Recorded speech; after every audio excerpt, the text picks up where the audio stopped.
Check weapons and gear. We're holding for deployment. Well.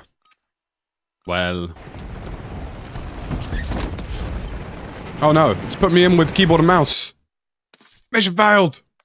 We'll get him next time. Well. Good to see you all, folks. I hope you're all doing well. Has it remembered my controller settings then? It bloody better have. Also, push to talk, thank you very much. Not an open microphone. Disgusting. Good to see you all, folks. I hope you're all doing well. Fine day for it. Hopefully COD puts us in a game. As it is the first game of the day, usually, it means that we cannot find anything resembling a normal match, so we have to do a casual game to start with, and then, you know, maybe it'll get better. How are we all doing? I hope you're all doing well. I hope you're all sitting there thinking of me fondly.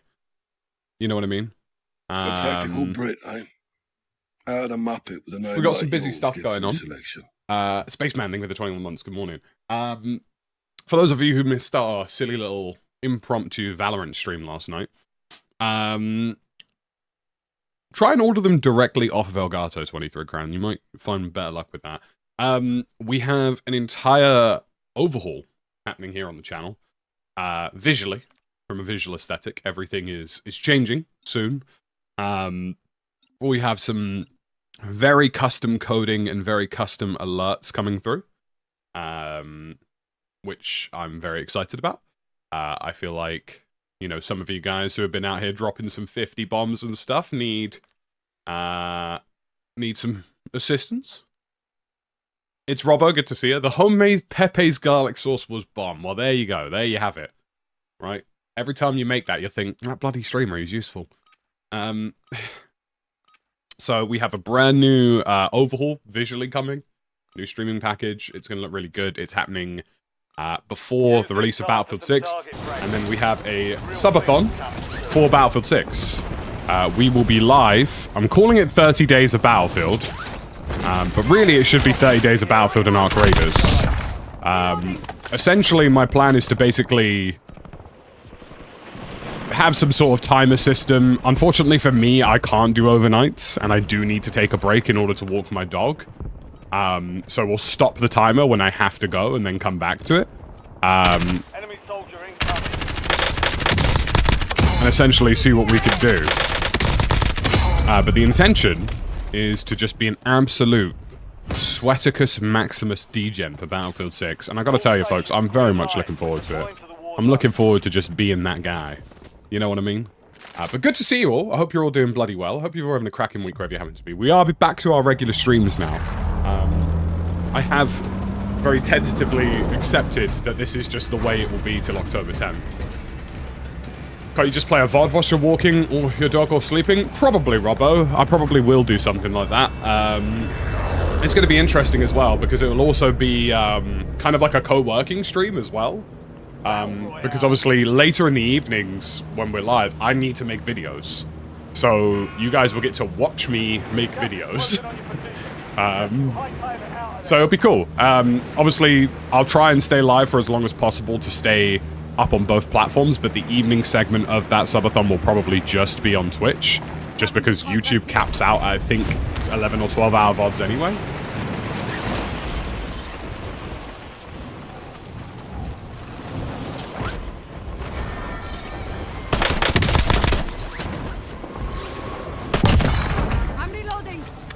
That's unfortunate. I don't know what you're talking about, who am I?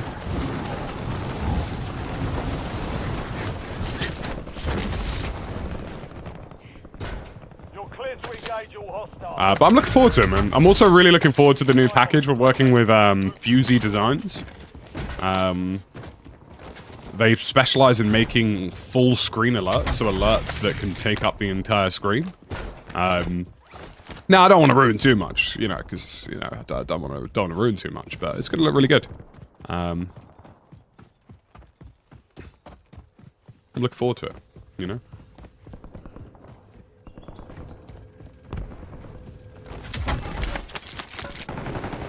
Supply box secured. They're beefing.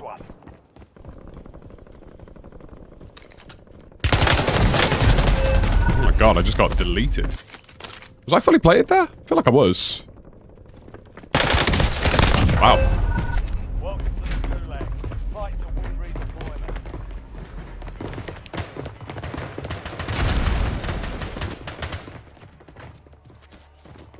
Getting 300 frames in the Gulag is nice.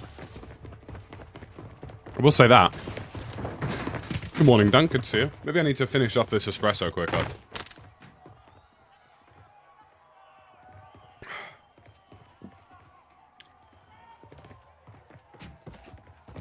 Hey, look. I can tell you there's 4 facts of life, 23 crown. Life, death, taxes, and I bloody love Zombie Royale. Oh, God. Those are the facts of life. So if there is a haunting event and they do a Zombie Royale, I'm here for it. That being said, if it releases any time around Battlefield 6, I will not be there. I will be otherwise occupied.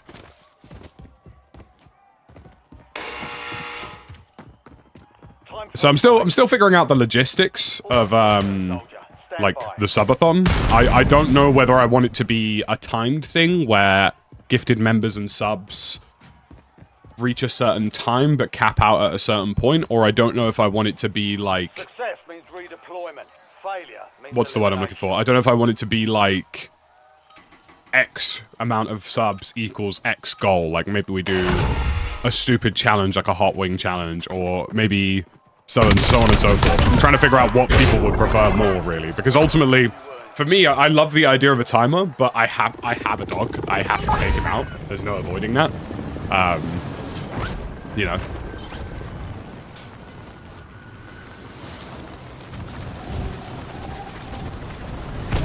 Got gas moving in. I simply have responsibilities.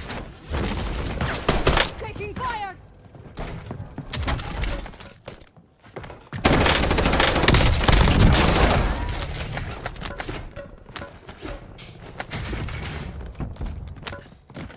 But I'm looking forward to it, man. Like, I'm really looking forward to locking in with Battlefield 6. Just starting that grind, seeing how it goes. I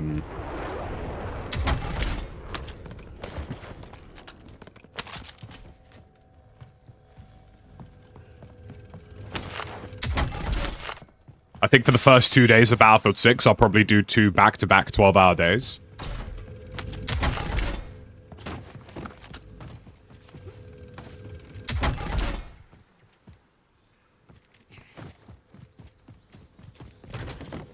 Hey there, Flip. Good to see you.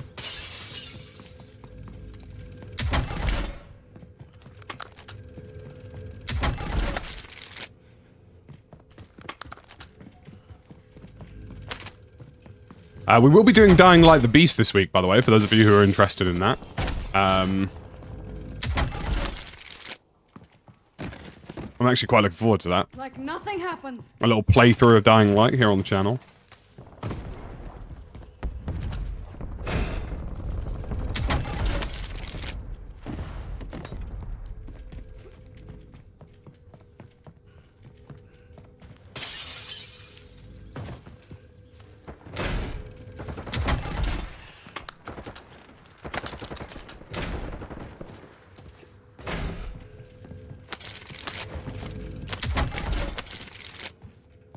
Cannot come soon enough. I know. I know. Lord, trust me, I know. And the crazy thing is, it's not even just Battlefield that I'm looking forward to. It's the BR that I'm looking forward to more. And then ironically, on top of that, I think I'm probably looking forward to Ark Raiders as much as I'm looking forward to Battlefield. So really, once October starts, I'm drowning, fellas. And, you know, that's fine.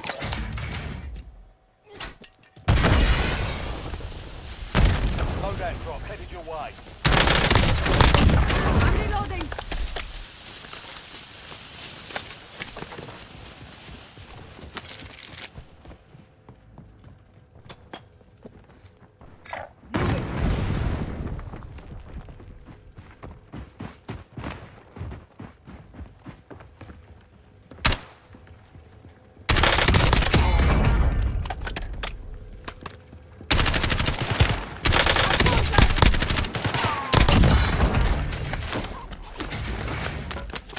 Changing mags.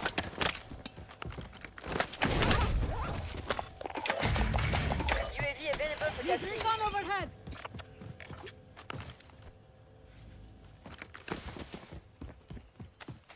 It still would be nice if silly little guys like me could play regular solos at this time in the morning, but...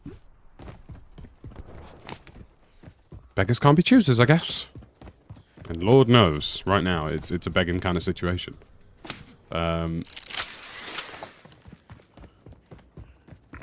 is bingo fuel. Returning to base. There's a man somewhere near me. Good morning, everybody. Good morning. I hope this is looking good in 4K, by the way.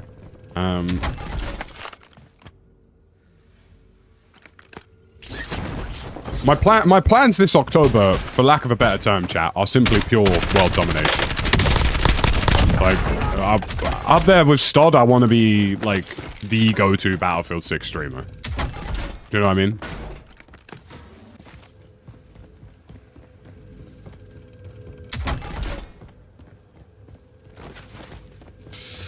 Yeah, the Battle Royale is more interesting because you kind of get that, like, risk factor of will we win, will we lose kind of thing. Do you know what I mean? And I'm looking forward to that. Like, that's ultimately why I play BRs. It's the same with Arc Raiders, right? Like, Arc Raiders, you know, the risk is it's an extraction shooter. You know, you die, you might lose everything, that kind of vibe.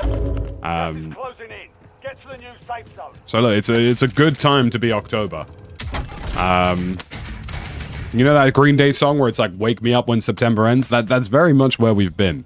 But I'm working on some stuff in the background to really, like, just really up the ante this October. Like, I'm not playing around with it this year. Like, you know, I see no reason why we can't be top 5 globally for Battlefield in terms of, like, audience, in terms of viewership.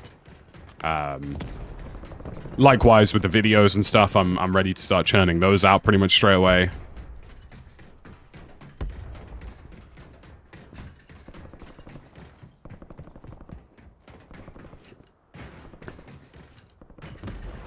More like wake me up in 2028.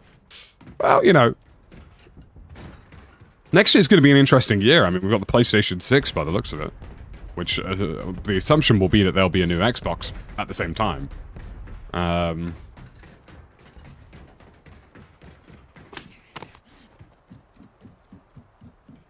I have been enjoying the downtime, though, to sort of think and plan a little bit.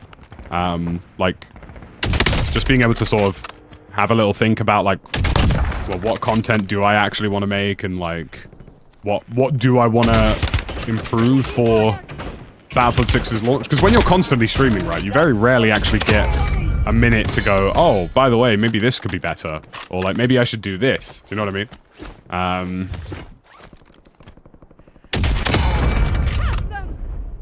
So, like, having a little bit of a break and getting that stuff ready, very exciting. I mean, we've upped the stream to 4K as well for the release of Battlefield. So there's a lot going on. I'm really looking forward to it. I think it's going to be... I think we're going to crush it, man. Like, I think we're in the right spot for it.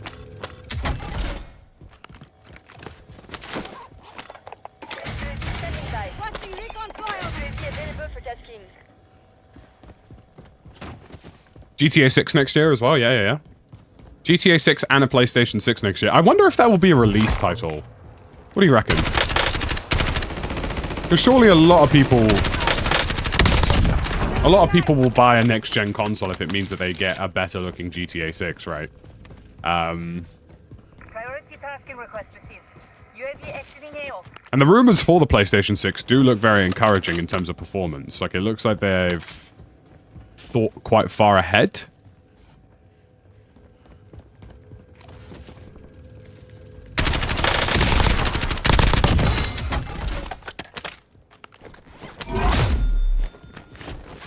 What's involved in going 4K streaming? Not a huge amount, just adjusting some encoder settings and bitrate. It's like balancing quality with output. You don't want to overwhelm your card and stuff. Obviously, I stream to Twitch and YouTube at the same time, so... Yeah, the PlayStation 6 leak was really interesting. Like, I think they're obviously quite aware that, like, current... Well, not current gaming. Let me be very honest about this. I think they're very aware that Unreal Engine 5... which is probably the most popular game. Like, probably the most popular game engine right now is not very well optimized and like requires some pretty beefy hardware to really get the most out of it. Now, ironically, there are a lot of games that can optimize Unreal very well and have done a great job with it. I'm pretty sure Arc Raiders is running on Unreal. But I think they know that, like, just because of all of this new ray tracing tech, because of all of this baked-in RT lighting and nanite technology, like, I think they kind of know that the next PlayStation has to just be able to handle those at least 4K 60, like, minimum.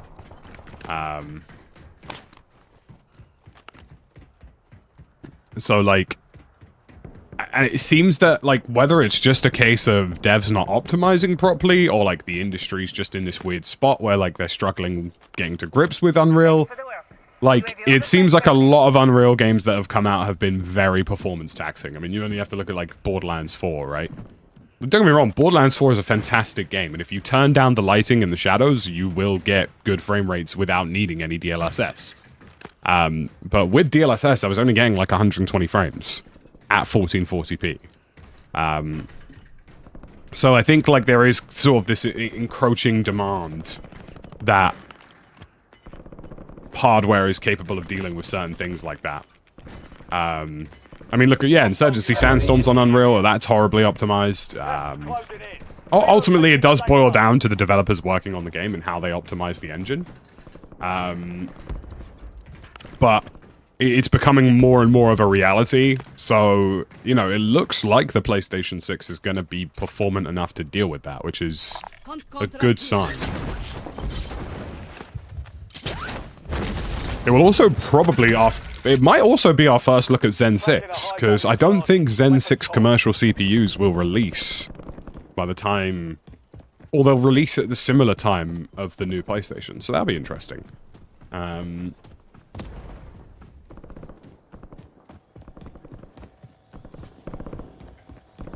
I mean, and to be honest with you, he is kind of right, Lord of Terror. Like, there are a lot of people out there, with all due respect, who are still trying to run, like, new titles on 1000 series cards, or, like, 2060s from, like, 6 years ago. So, like, you know, I don't necessarily agree entirely with Randy Pitchford saying, like, oh yeah, like, look at all these guys and their inability to optimize their game. Like, out of a box, a game should just work as best as possible. And I don't necessarily believe that's the case for Borderlands 4. However, he is also correct that a lot of people, like, you know, the same thing happened with some of the extraction shooters, where people were like Grey Zone Warfare, right? Grey Zone Warfare was not the best optimized game in the world. It was early access, though, and it was clear that it was early access. And a lot of people were like, oh, this game runs, like, terrible, and it's like, okay, well, what are you running it on? A 980 from, like, nearly a decade ago. Oh, okay. Alright. Alright. And then we thought that was just gonna work, like...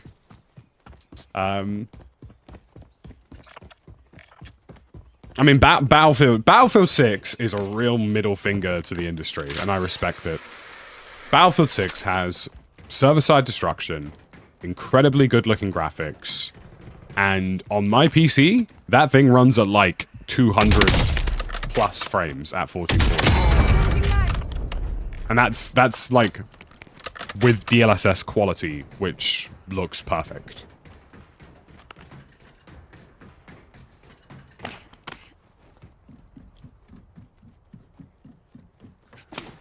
I mean, you know, even Warzone, for all of its flaws, is pretty well optimized. I mean, I'm getting 200-something to 300 frames. Granted, Warzone's pretty dated at this point, but, like, you know, I really respect the Battlefield devs' opinion of just sort of saying, well, you know what, like, a game should look and run well without needing upscaling. So, you know, fair play to them, because it does.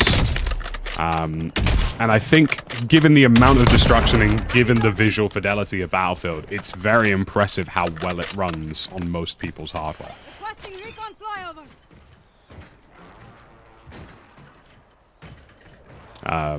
Like, I'm fairly confident you'd be able to run, like, Battlefield 6 comfortably on a 10 series card or, like, a 20 series card without much trouble.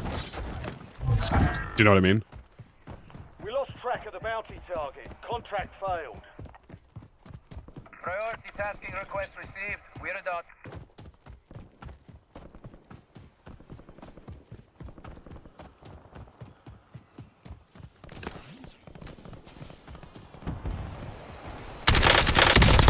Reloading.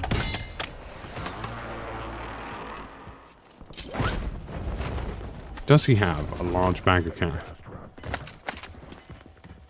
Take cover.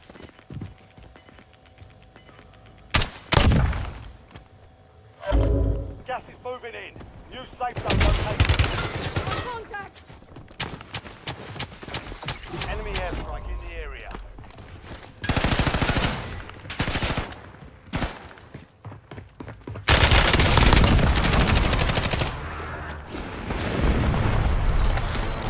Changing mags. As a general FYI there, the audio for that completely broke, which was quite impressive. Taking fire. Dynamite out.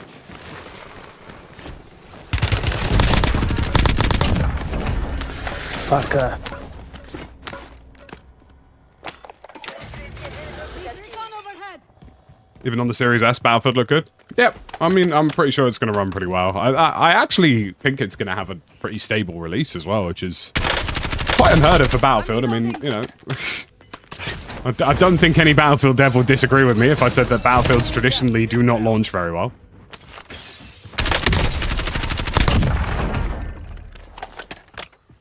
TACOM, we're flying on fumes. UAV returning to tanks. Got contact. I saw that coming. I knew I was going to get shot, which is why I ran right. Because the vibe was I'm getting shot.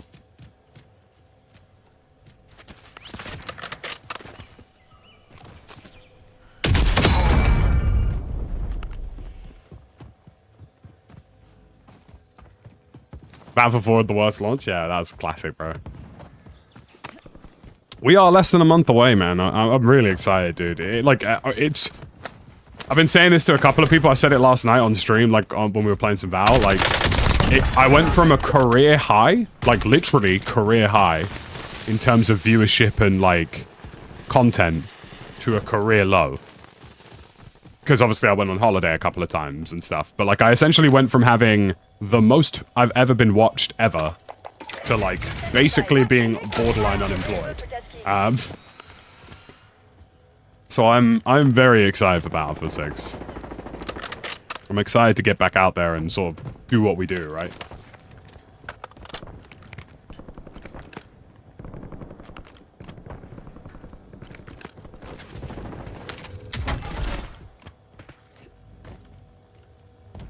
Priority tasking request received.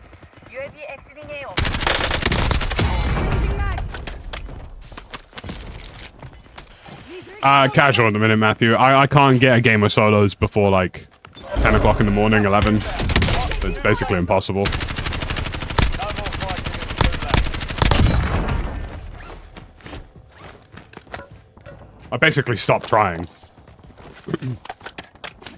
We'll reload into a regular game. Friendly loadout drops on the way. Mission timeline expired. UAV exiting the AO. Any update on them doing the campaign early? I don't think so. I mean, the rumors are that the campaign's probably the least finished part of Battlefield 6, allegedly, from what some leakers have said, so I don't really know if they'd be willing to show that off early. I mean, ultimately for them, the sale point of this game is the multiplayer, as it usually is. But I don't think you'll see, like, a campaign early access. I'm reloading.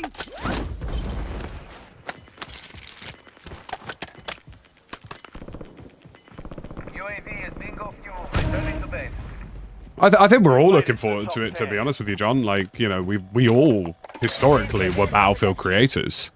But, like, you know, Battlefield 5 wasn't that great. Need recon overhead. Then the follow-up to that was 2042, and, well, we all saw how that went, so... You know, there's no point playing something you don't enjoy. Which is kind of why I'm really glad we are where we are, because I've kind of hit that point with Warzone now. Like, for me, I've kind of hit the point where... Don't get me wrong, I can still have fun in Warzone. And I respect it for just the sheer volume of hours I've been able to put into this game. But you know, it's one of those things where, like, at this point now,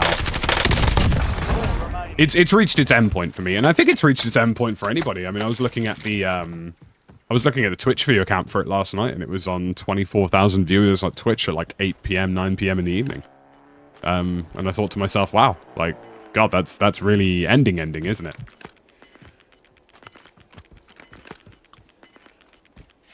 You've got gas inbound. Safe zone relocated. UAV overhead. Enemy UAV is online.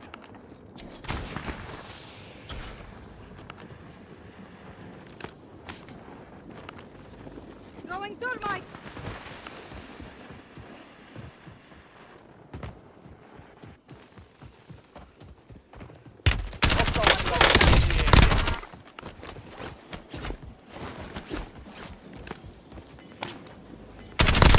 Changing mag. Precision airstrike available. Gas is moving.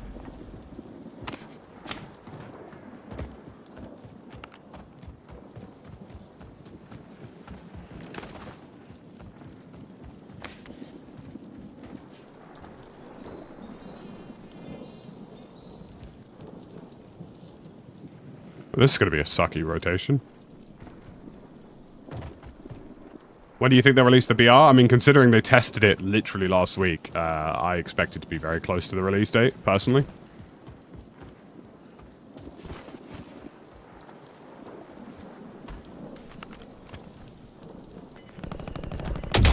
Firestorm crawled so that the next BR could live. Do you know what I mean? Top 3, don't let up now. Gas is I'm inbound. reloading. Marking new safe zone.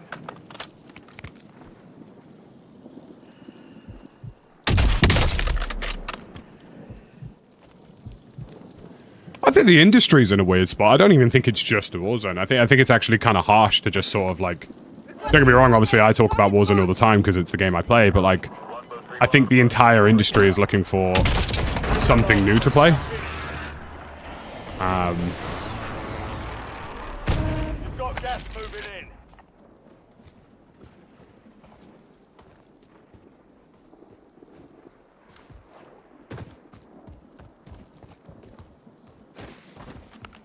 Thermite out.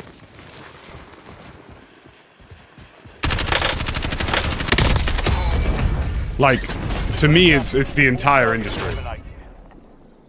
Like, Fortnite's in the same place right now. Rainbow Six Siege is kind of in the same place right now. Like, any of the major shooters right now are all kind of in a spot where everybody's like, damn, I'm kind of done with this.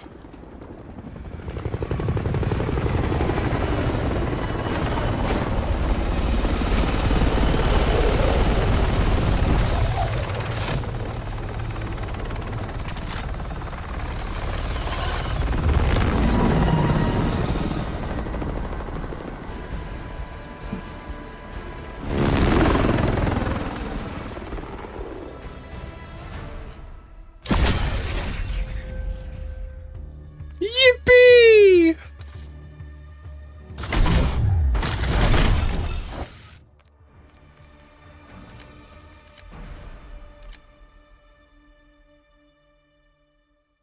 Let's see if we can find a regular... Am I still full screen or am I full screen borderless?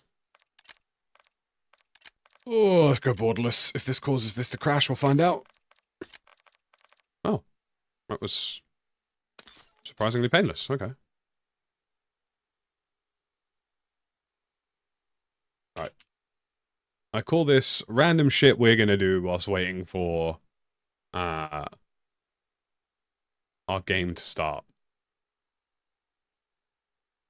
You know? You know?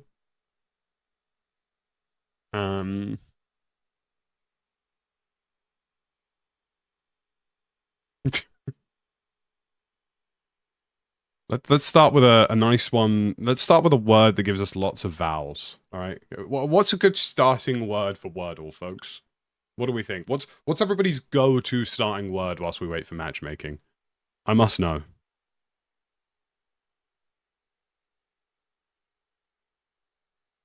What is a good starting word for you folks? Because you're out here and you're thinking to yourself, like, you know, I need a word that has a lot of vowels, you know? It's a bit like, it's a little bit like opera, all right? You know, it's not really singing, it's just a bunch of vowels. I like agile. That's a good one. Above is also a good one. The secret ingredient is crime. I mean, audio is yours. I like that. That's good. I think...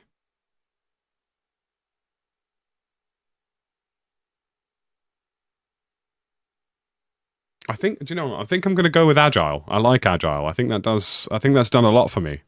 I think that's tickled me. The game's gone. the game is gone.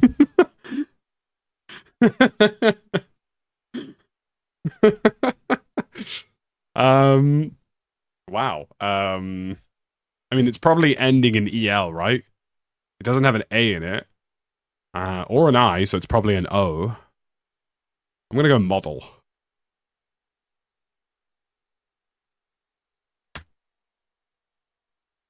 Ha!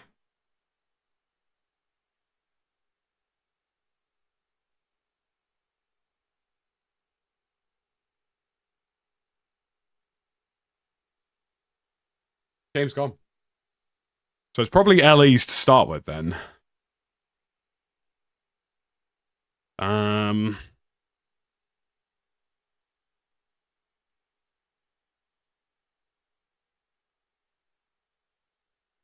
There's no A. Definitely no A.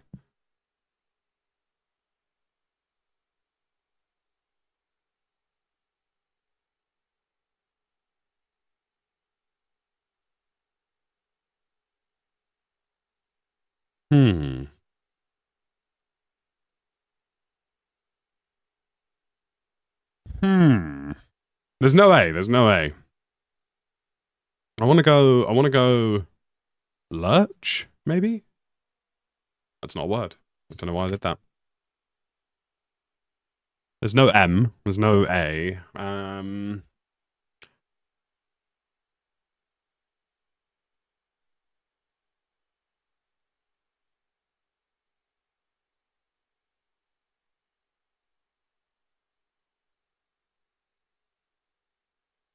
There's no D. God, this is an interesting one.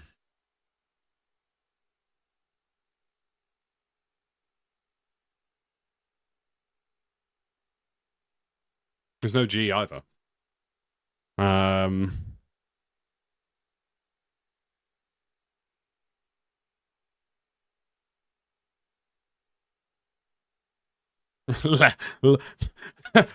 It's them woke lefty. Leech would be a good word. Yeah, I like that. Let's give that a go. I mean, I don't really want to repeat, but... Okay, that's narrowed some things down for us. So it's definitely LE.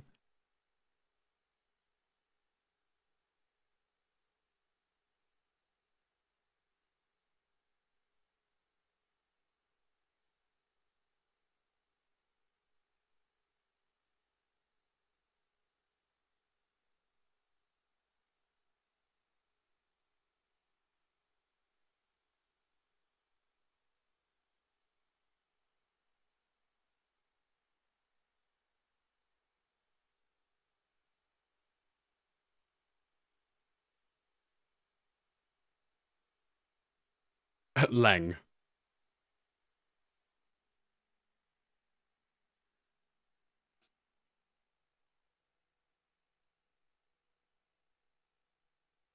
I don't know. I'm gonna give it a go, just because I think it'd be really funny if it is. The game's gone. Game's gone. The game is gone. All right. I'm pretty sure about half the United States will throw up when they complete that. Oh dear.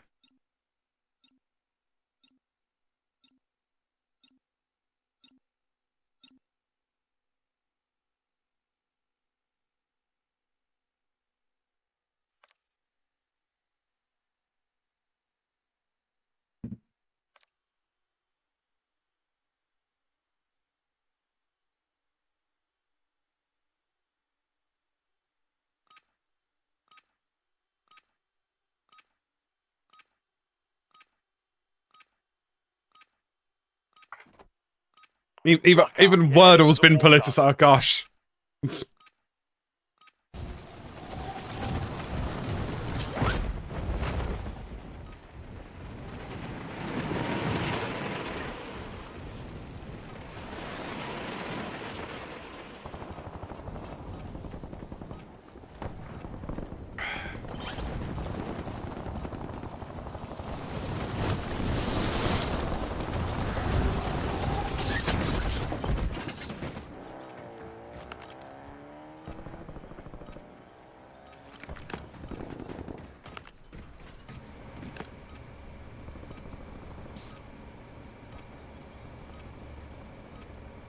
Playtime's over. Stand by for deployment to the war zone. Enemy dropping into the AO. Alright. We've actually got an actual solo.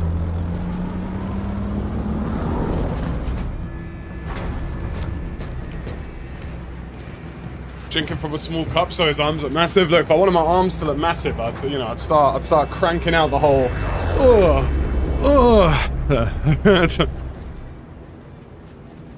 Battle Royale. Game's gone. I had to stop using the utter woke nonsense meme, and I'm really upset about it. People took it too literally.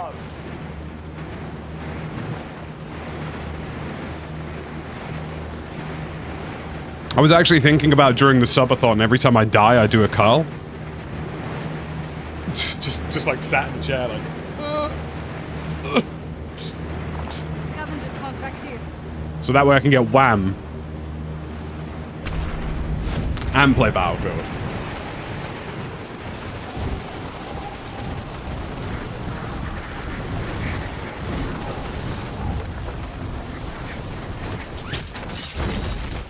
Hunt down the enemy.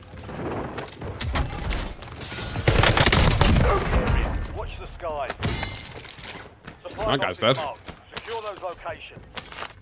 Well, like, yeah, I had to stop posting the Sean Dash utter woke nonsense meme because people were like, do you know what? He's got a point in this one. It's the wokes. And I'm like, lad, like, I don't want to alarm you lot, but this is just a meme. Like, it's not real.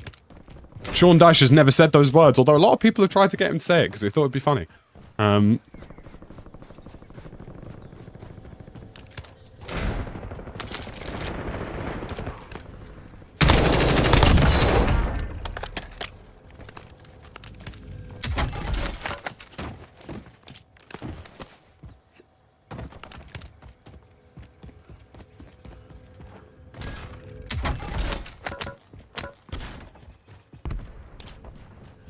I had no idea all of the boys were doing Borderlands today, otherwise I probably would have joined them. Our communication skills are at an all-time low. Either that or I completely just didn't read the group chat, which is probably the more likely outcome.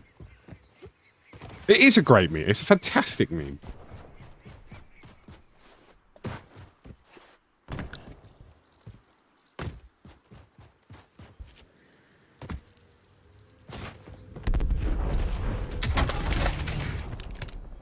One supply box remaining. It might be the pinnacle of UK memes, really.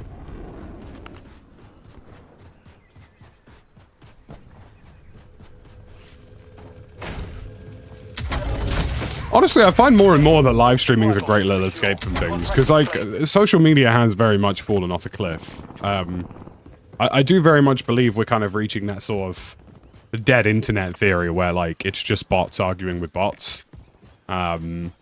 And, like, I don't know, like, I like live streaming because I feel like I get to chat to real people about stuff, you know? And talk to them about things. Whereas online, it'll be like, I'll post a photo of a dog, and it'll be like, have you considered buying this crypto coin? The goated streamer. Like, no. Stop it. Disgusting. Requesting recon Got a flyover. loadout drop inbound. Bayern away, happy with the draw, going for a win. I think they're beatable. I don't think Bayern are this, you know, unstoppable team. Like, don't get me wrong, at the end of the day, if we walk away from Bayern with a draw, I'm not going to be upset about it. But if we can beat them, just depends on Cole Palmer, I think, really. But Chelsea are a weird team like that, because we will bottle a game like Brentford, but we'll be up for Bayern Munich. You're losing ground. Because we're just a strange team. Changing mags.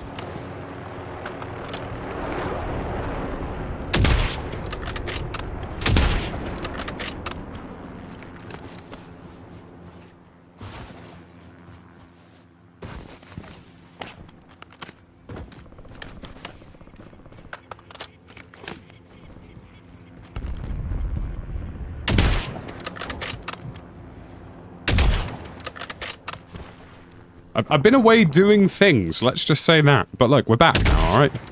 And that's fine. Alright, we're back doing what we do.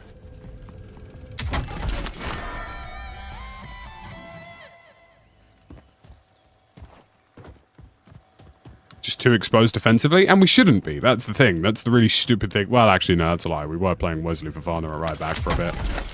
Yeah, really, that's the big mistake. I think he's terrible, Fofana. I really, really think he's awful.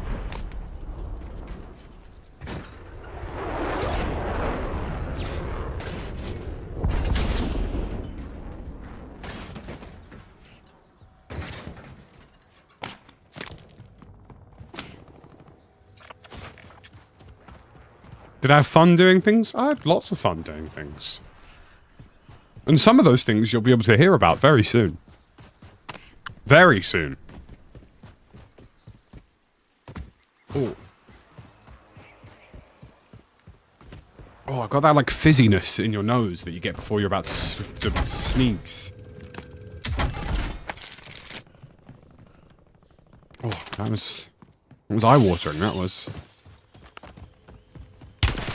Taking fire.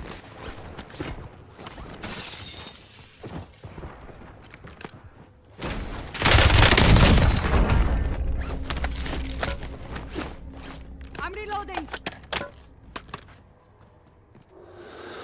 That ladder nearly tore me in half, by the way. Speaking of lads that have torn me in half. No, I'm joking. Fantastic comms.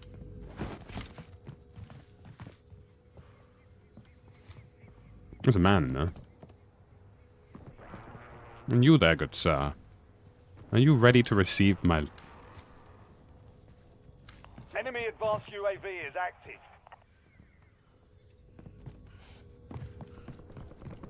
I've got two people here.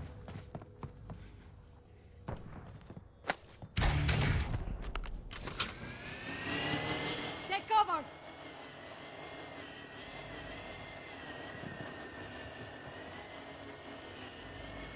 I'm certain I heard somebody in a bush.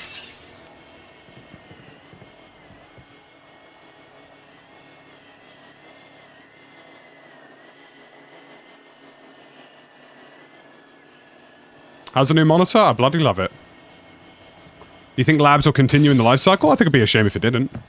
It's essentially a community testing environment, right?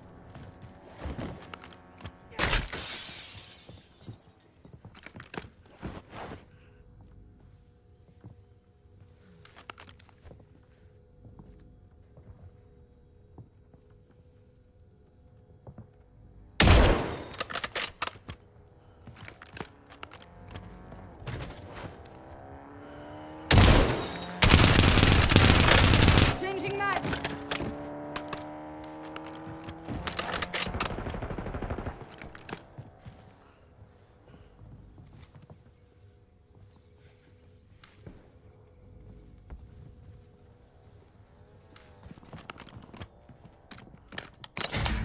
I mean, I feel like if I push him, I'm gonna die.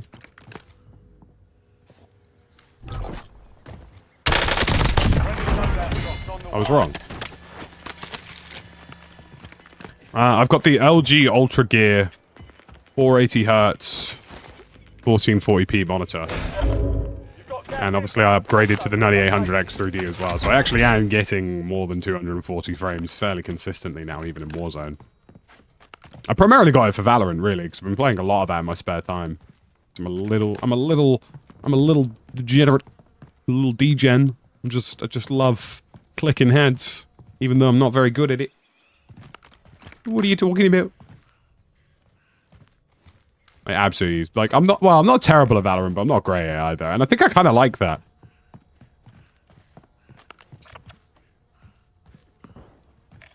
Like, this sounds very cocky, so you're gonna have to bear with me, but usually I pick up most shooters and I am pretty good at them.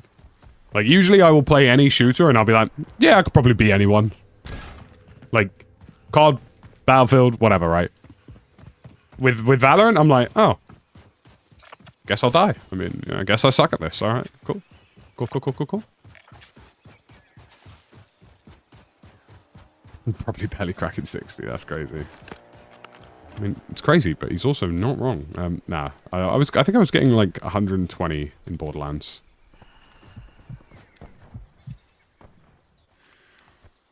That was a really nice snipe. And that's what those extra frames will do for you, folks. I'm reloading. Gas is moving. Any gotcha with the 9800 X3D? Not really. Like, I think... So long as you're just gaming, really, it's perfect. I mean, I've video edited on it too, and I've had no issues with it, because obviously... It's only if you're really, like, multitasking, or let's say, like, you run a lot of stuff on your system and you're gaming, because at the end of the day, it is only 8 cores, 16 threads. Whereas, like, a 9950X 3D is 16 cores, 32 threads, and the first 8 are specified for gaming, and the other 8 will just do all the background stuff. So it is nice to have, like, a few extra cores to offload, or, like, most video games these days will use just 6 cores anyway, but, you know, it is nice to have the extra cores just in case you've got background tasks going on in Windows and other things. That being said, you know, I would consider myself a power user pretty much across the board. And I've not really noticed any issues multitasking or, like, anything of that demeanor, which is allegedly where these... I've actually just sucked that guy. He absolutely hates that. He should go down. Back for more. Which is where, like, people will say, oh, yeah, get a 9950X3D, it'll be better. Like, is it worth an extra 200-300? I think it is for a few extra cores. Not in my opinion. Everybody, good going. Get some serious Benjamin, thank you for the super chat. Appreciate you. What reality show would you like to see me in? I would suck at reality TV because I wouldn't buy into it at all. Do you know what I mean? I'd just walk around calling people twats. Recon overhead. UAV standing by. I feel like I'd be like a Danny Dyer equivalent and not the fit one. Do you know what I mean? Like, I'd be like I'd just be the problematic one, really. Maybe I'll just get Lang and go on Love Island. Who knows? Do you know what I mean? Yeah, I've been there a couple of times, Robert. It's a really cool place. Enemy UAV overhead. Yeah, I mean, I have the budget to get a 9950X 3D. I could have bought a 9950X 3D, but I just didn't see the point. Because for gaming, in some places, it actually gets outperformed by the 9800. Care package available for delivery. Like I say, the extra cores can be nice to have, especially if you're somebody who has a lot of multitasking, stuff like that, but yeah, I just didn't see the value in it, personally.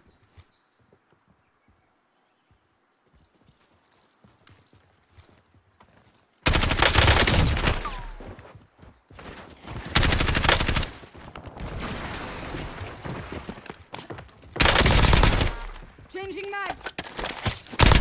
You know, that's where I've really suffered with COD for not playing with a while. Like, I've really suffered in understanding my timing to attack things.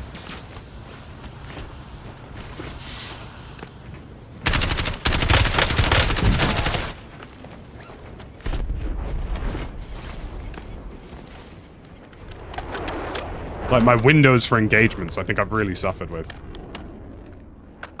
Dancing with the Stars? Listen, I will give you a saucy little two-step on any given occasion. And trust me, there doesn't need to be prize money involved in that. You just need to get me some rare nephews and some lemonade. Oh, dear. Gas is closing in. Get to the new safe zone. UAV standing by. Recon overhead. Care package on I standby. have to go pick up airdrops later, which is really annoying. I will get myself a nice little coffee to treat myself. I really can't be bothered to go get them.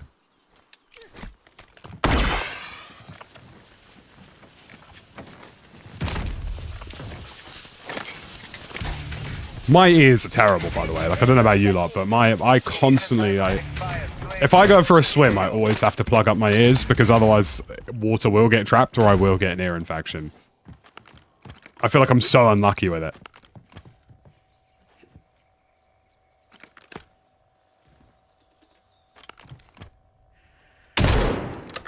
I felt like that should have hit.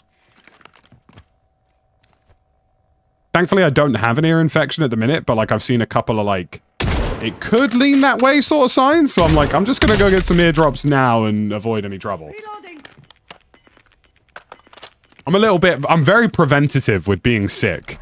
Especially as a content creator during like busy periods. Like if I feel like I remember very distinctly, during the release window for Black Ops 6, I actually started feeling unwell. And I just started slamming like vitamins, like soup, got some extra sleep. Like I was just like, I'm not being sick. I refused.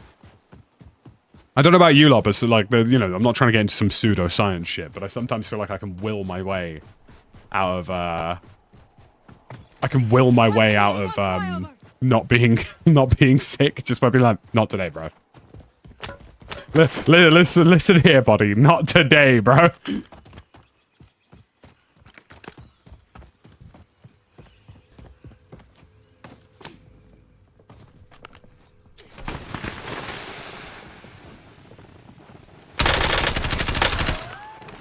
UAV is bingo fuel. Returning to base. Incoming. I'm reloading. Location.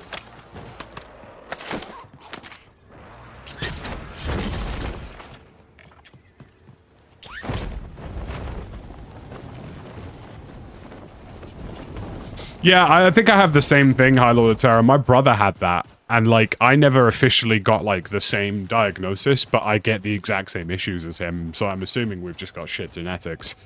Need recon overhead. Yeah, I try and get them cleared fairly frequently, War Daddy. I like to, it sounds odd, but I like to get them cleared out before, what you call it? Before, like, game releases. That sounds really stupid, but like, yeah, well, you know, I want to make sure I can hear those footsteps. I'm min-maxing all the time. Sorry, I've just got to quickly check a Discord message. Cool. And that's lovely, that.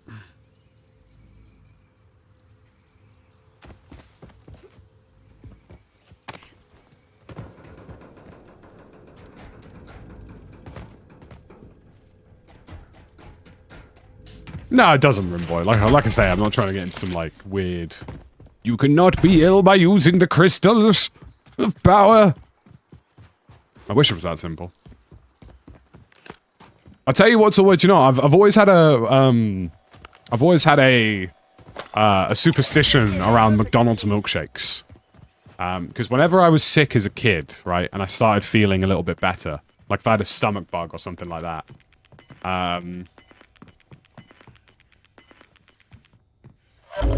Gas is closing in. like, Relocating safe zone.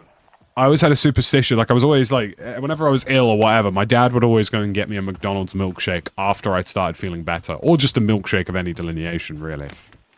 So my superstition is after I'm sick, to just slam a McDonald's milkshake and I'll be alright. Or maybe it's just nostalgia, who knows? KFC always makes me ill, don't know why. It's the oil, dude, I'm telling you. Like, greasy food will make you feel worse. Like, I don't get KFC at all. Like, I just refuse to eat it. It infinitely makes me feel worse the next day. If I do really want fried chicken, I get, like, Popeyes or something, or whatever. Like, still not fantastic, but definitely less greasy somehow. But yeah, greasy food does it. Pizza does that for me. Like, I don't really eat pizza anymore. Because, like, I'm not here for the Italian base, the nice Napolina. Like, shut up, bro. I want pure fuckery. That's what I want. Like, if I want a pizza, I want something that is going to make me feel lactose intolerant, even if I'm not. Alright?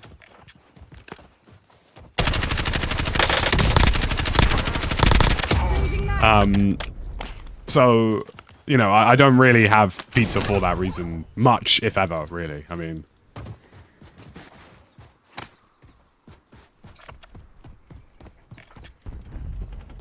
Maybe it was just the bath that helped Robbo. Do you know what I mean? Maybe it was just the bath. There wasn't much more needed.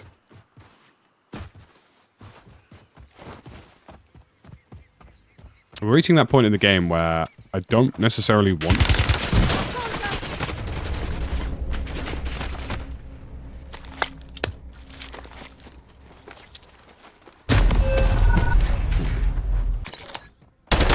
I was just about to say, like, we're reaching that point in the game where I don't...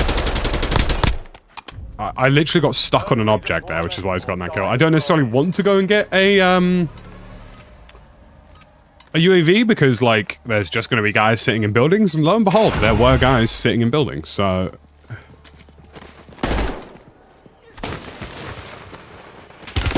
Taking fire. The footstep audio on that was absolutely horrific.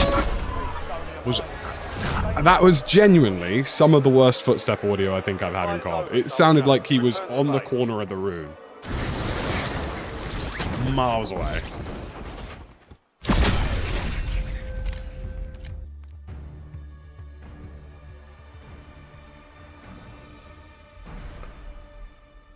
Yeah, I'm in that same boat with you right now, High Lord.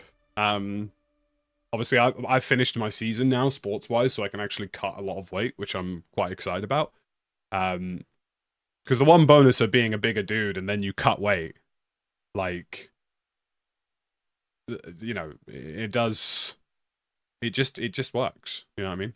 The old skadush starts kicking in pretty quickly.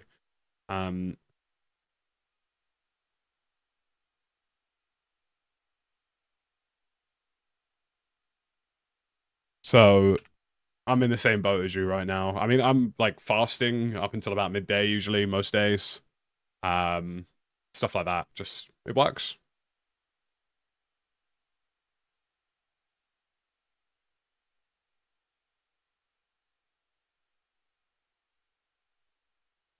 Are you telling me that I need to subscribe to the New York Times to play a crossword? Absolutely not.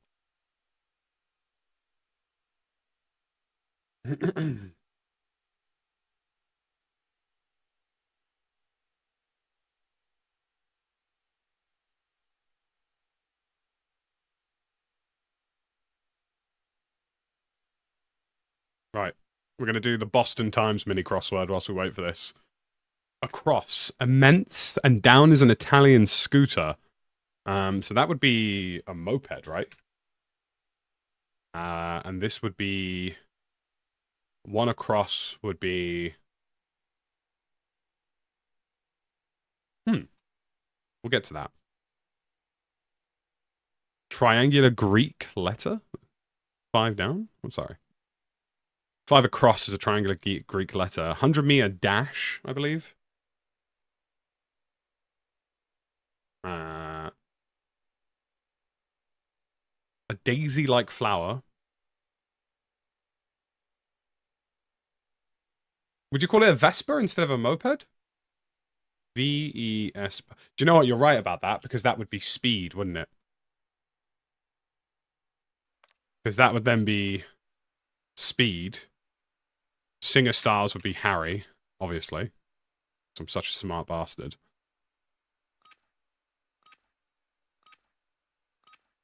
This would probably be Alta? Ego? Check your gear and weapons. We'll be deploying shortly.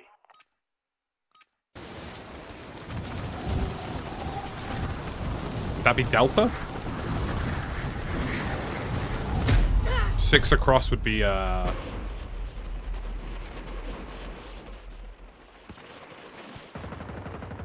Yeah, but you have to bear in mind, it's American High Lord of Terror.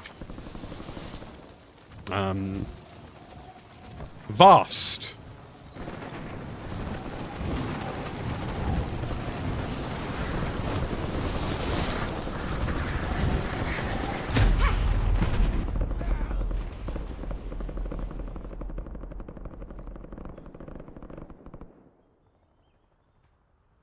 All stations, we are green to go. Stand by for deployment.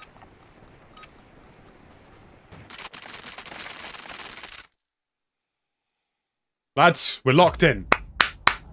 Good show. Good show, gentlemen. Maybe we should do this more often. Maybe we should just have an entire crossword segment in between rounds. Are we old? Maybe we're old. I don't know. They do say repetition and patterns is good for the brain, though, so... Absolute cinema. Dilly dilly. What would my death row meal be? Starter, main, and dessert. I recently went to a sushi place, and I'm not going to name the place because I'm going to gatekeep it, and also I don't want to dox myself. I went to a sushi place where I paid a chef to prepare everything in front of me, and it was fabulous. I had multiple different cuts of sushi. I had miso soup. I had some ramen as well, just a small bowl of ramen. I had some mochi. I adore Japanese food with a passion. It is my go-to cuisine if I need a day to myself. I just sink chicken in a ketchup sandwich. Yeah. Nice cup. Do they do them for adults? It's an espresso cup. Gosh, get some culture, Freddy. I bloody adore Japanese food.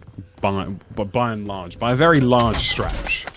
You know, if somebody said to me today, we're going to go get some ramen, that's exactly the word you're looking for there, HG. I didn't want to say it out loud because I didn't want to bottle it, but...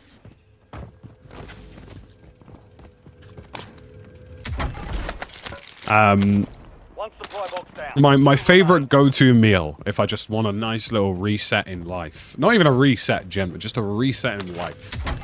If I want something to make me feel fantastic, I always go for a curry ramen. I'm not too specific about the meat, although pork and chicken is preferred, but just a straight bowl of curry ramen. Unreal. 2 supply boxes secured. 1 remaining.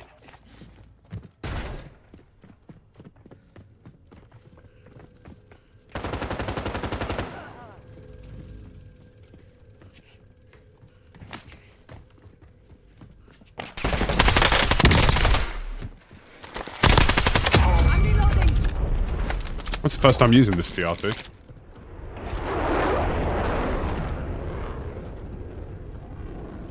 My Japanese girlfriend keeps wanting ramen every day. Now it's a bit chilly outside, and you're not participating. Contract complete. I mean, look, I'm not going to make any assumptions that she can cook it, but if she can, bro, you're fumbling the bag. You're fumbling the bag. When I was at university, I dated a Korean girl for a while, and like she actually like not like, you know, lived in the UK, like actually was from Korea. And I've got to tell you, fellas, best food I've ever had in my life. Cheers, bro. Fumbled the bag.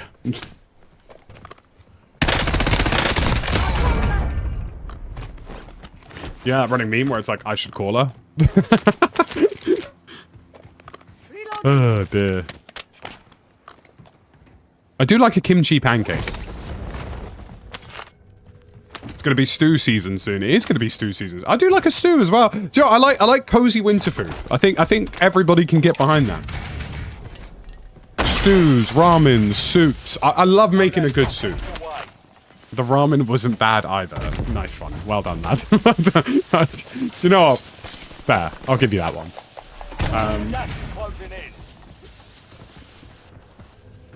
You know, I like a good curry, I like a good stew, I like a good bowl of ramen, I like making a soup. A homemade soup. Is there anything better than roasting some vegetables and putting together a soup? Do you know what I mean? Do you know what? Maybe one day when I've got the facilities for it, big man, we'll do a cooking stream. And you guys can see a whack-ass kitchen. Just do a cooking stream, we'll just make some stuff together. Butternut bacon soup. Right, Alex, here's what you're going to do. You're going to take the recipe for that. You're going to put it in Discord in the A Day in the Life segment. And I'm actually going to make a... I'm going to make a segment in our Discord. You know, I'm going to do it right now. I'm going to do it right now. I'm going to duplicate this channel and I'm going to call it Food and Recipes. You've inspired me. And it's available right now. That's exactly what I'm gonna do. You're gonna take that recipe, you're gonna stick it in the Discord. And thank you. That's gonna be on my weekend plans. Cheers. Get a soup maker. You don't need a soup maker. A soup? What even is a soup maker? A blender? Slow cooker? I've been meaning to buy one of those like 9-in-1 Ninja Foodies that's like a pressure cooker, a slow cooker, that kind of stuff. I need a grinder? Well, I already have one of those, but it's not for soup.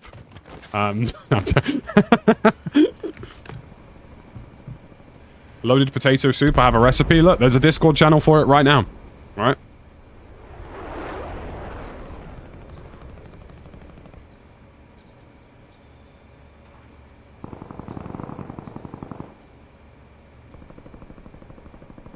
Right.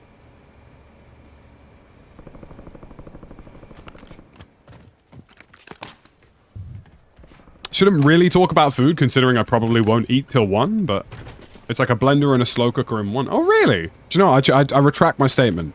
I retract my statement. I was going to say to you, that sounds like utter woke nonsense. But I got to tell you, I agree with you. That sounds fabulous. Just throw it all in and forget about it. I like that. I like that. I like roasting my veg. I do a really good red pepper and tomato soup. And I know some of you are going to sit there and think, bloody hell, that sounds boring. Don't knock it till you've tried it, alright? Red pepper and tomato soup, bit of chili oil, bit of roasted garlic. Changing mags. Taking fire. Used to work at So, had an expense account. Lunch could last an easy 3 hours. There. I do have a favorite dim sum place near So. It's called the Ugly Dumpling. Love the Ugly Dumpling.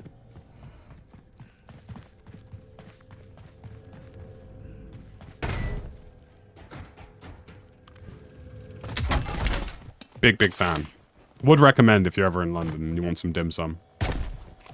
Unfortunately, there are lots of really good places in Chinatown in London, but unfortunately, because Chinatown tends to be so busy, it really is just like, right, get in, sit down, what do you want? Eat your food, leave! But they're trying to just cycle through as many people and customers as possible, which I understand, like business is business. But I'm not that kind of guy, bro. I like sitting down with my food, I like enjoying it.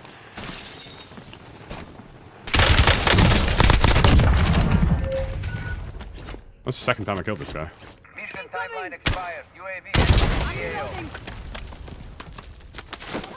Big recommendation for Blacklock as well, if you've never been. Taro and Brewer Street.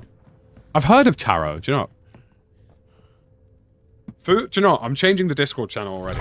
Food, recipes, and restaurants. Friendly loadout drops on the way.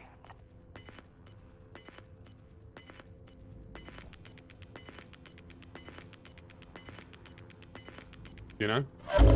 You've got gas inbound. Safe zone relocated.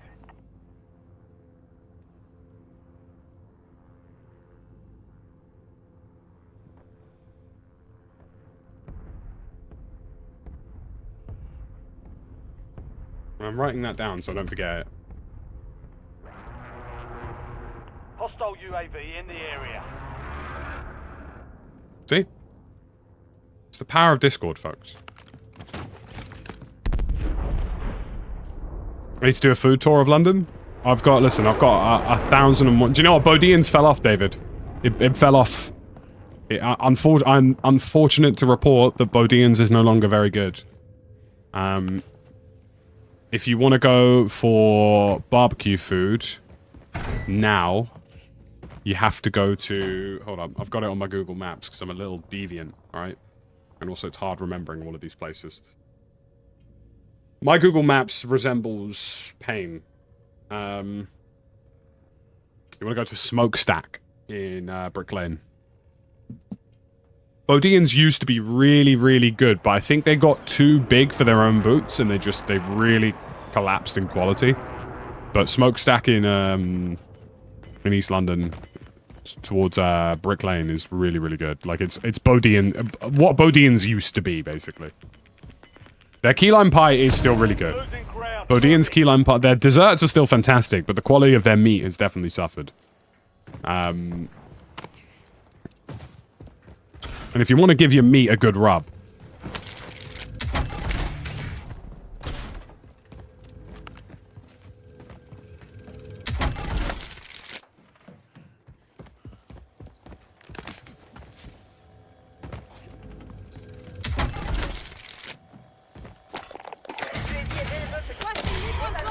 I often wonder, like, does, like, do you reckon, like, YouTube goes through and, like, transcodes all of the subtitles and stuff and is like, what are these people talking about? Like, do you ever reckon somebody from YouTube just, like, goes over and like, what are these people talking about, bro? What's wrong with them? Love a good little meat rub? Well, of course, you know, can't go wrong. Yeah. Returning to base. Ribs on sourdough, bro, it's just not right. I would massively recommend any of the black locks as well in London. The shank selection, and I'm not referring to being stabbed, as well as their steaks are very, very good.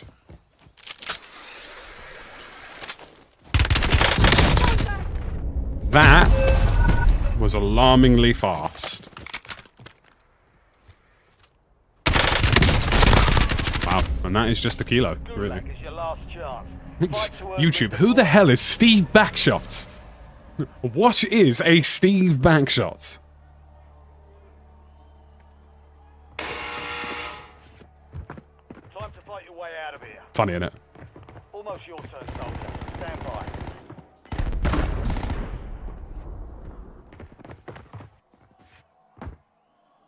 Have I discussed my stick note? Success means redeployment. Failure means elimination. I don't know what you're referring to, Reflex.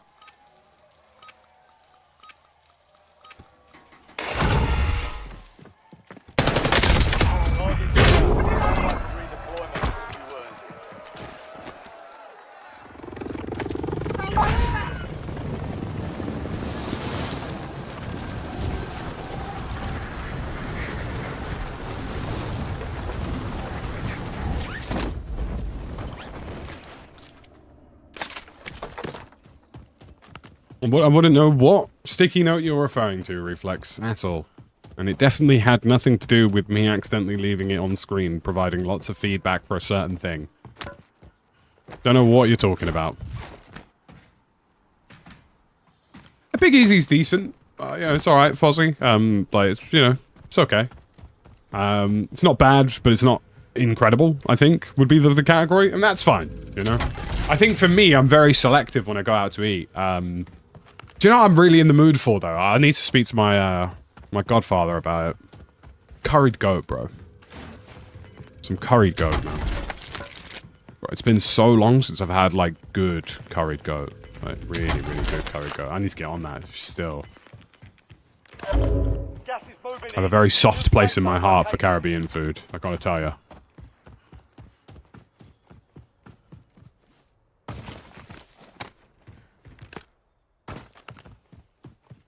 Invite me to any of your local cookouts, please. There's still time before the sun goes.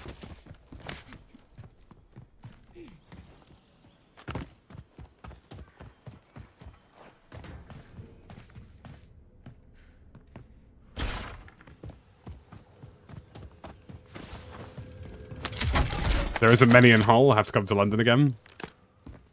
I know what you mean, bro. Like, when I was living in Lisbon, it was the one thing I couldn't really get. Everything else, not too bad, but it was the one thing that they just didn't really have.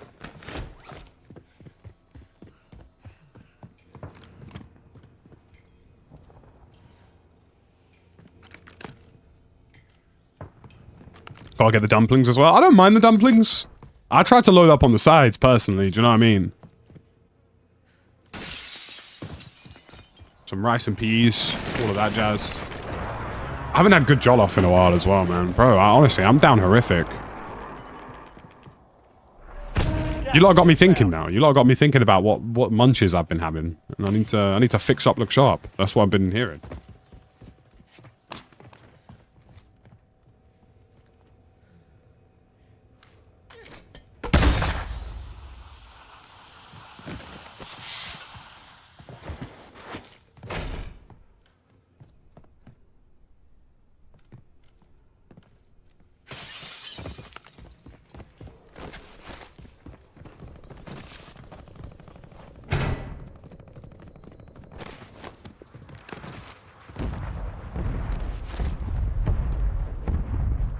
You lot got me contemplating what I'm making for dinner tonight. Because it might have to be... I might have to get exuberant with it, do you know what I mean?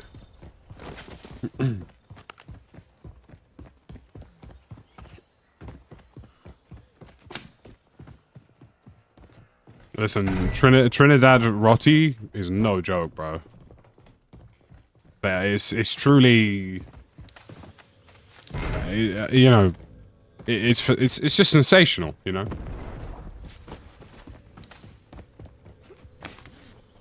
I've been to a couple of the Roti Kings in London. Obviously, I know they're not, you know, the same necessarily, but good God, are those good. I'm getting back, Steve, back shots! YouTube, it's Steve, it's Steve! He's on the phone again. We're at that point in the solo where there's probably somebody in every building.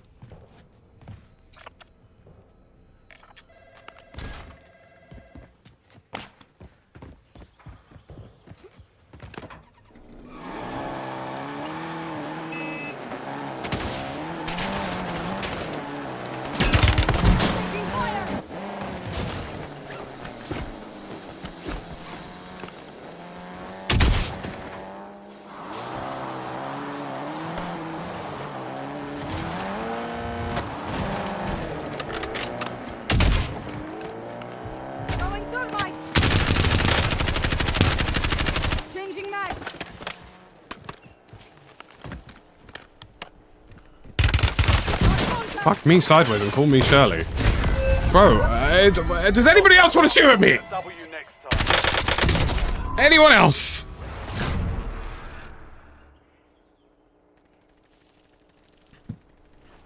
God damn. Requesting recon flyover.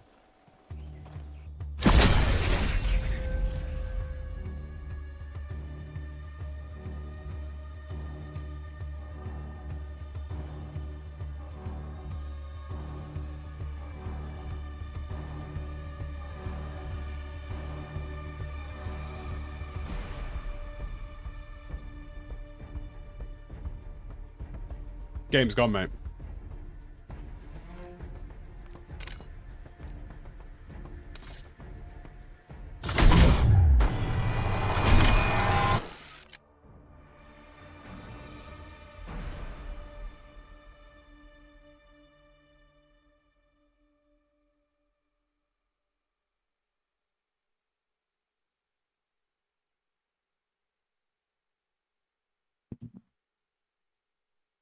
Shows how popular I am with everybody donating bullets. I mean, it feels that way.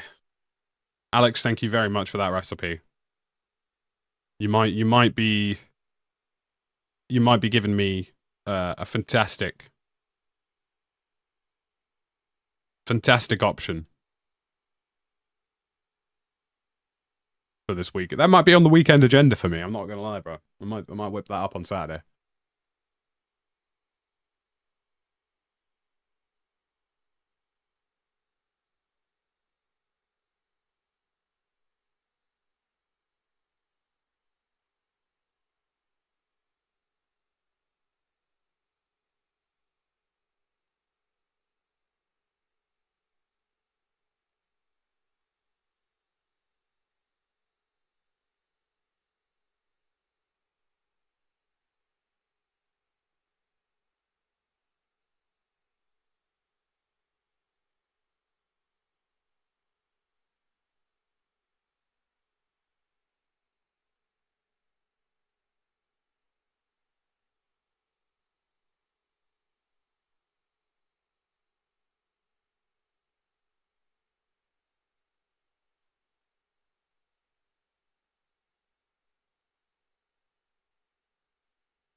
Goodness gracious.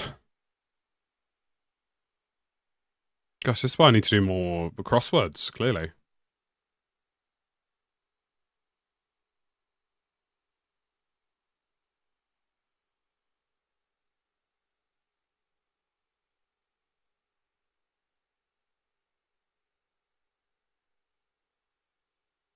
Right.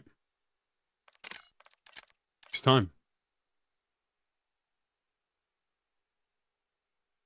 Damages, panto, incomes. Good God.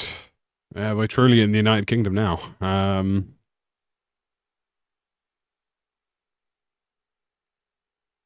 Bit, body, or car?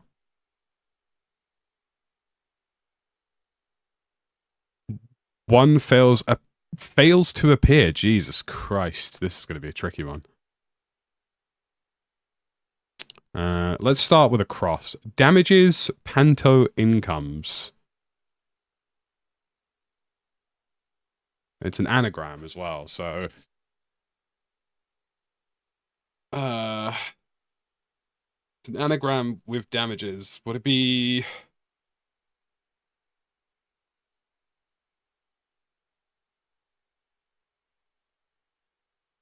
panto incomes.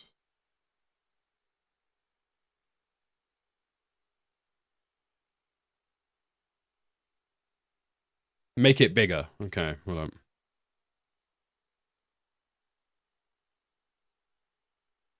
So panto incomes is the anagram, and it's for damages. So that would be like...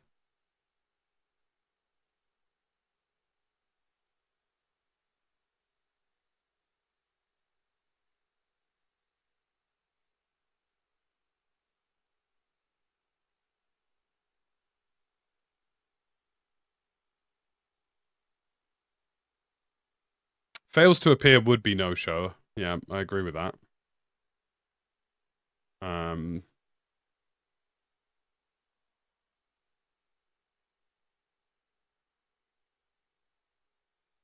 Maybe we do some of these and get them out of the way. So we do 5 down.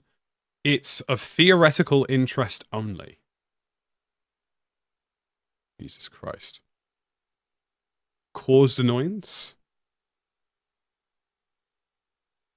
Oranges and lemons, for instance. It would be compensation. You're a smart man still. So that's a start. Let's do 2 down. True oil anagram. It's unusual statistically. 9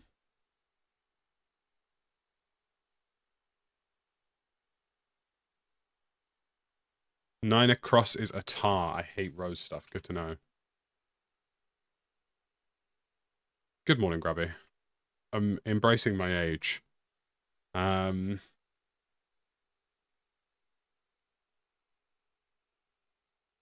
Bit body or car?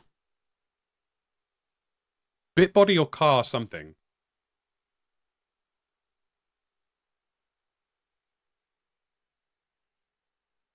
Outlier. I like that. That's we'll go with that. Top lad.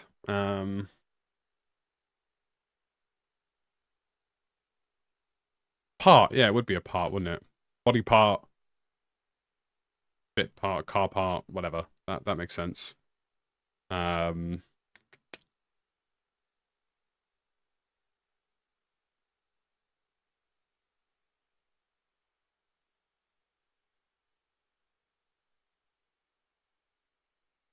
down. It's of theoretical interest only.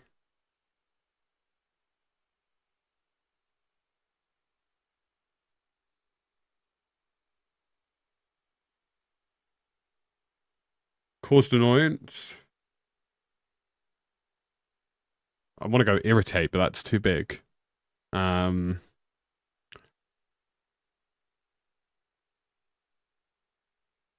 14 across is corner, where 2 sides meet. Yep, I agree with that. That's good. We'll take that.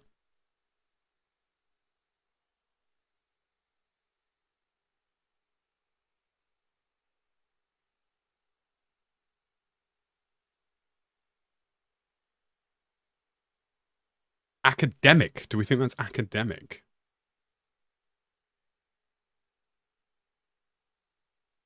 be academic.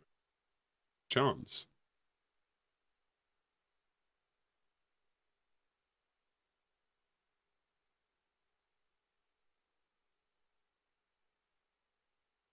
I'm interested in what this is. 7 down. Oranges and lemons, for instance. And it starts with an N. I'm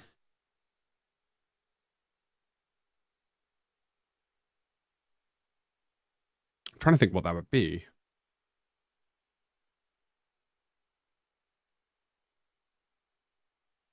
Like, what do we think, folks? Maybe if I try and do some of the acrosses, we'll get a bit more of a hint. Let's do lazy like a 10. Work shy underachiever. What is a work shy underachiever? A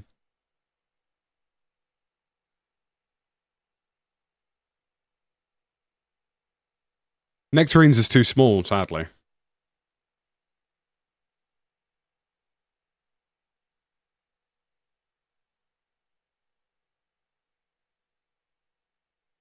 We'll probably finish the crossword. I reckon this will be a 2-part effort, folks.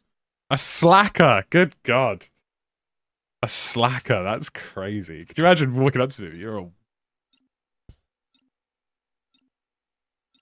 So...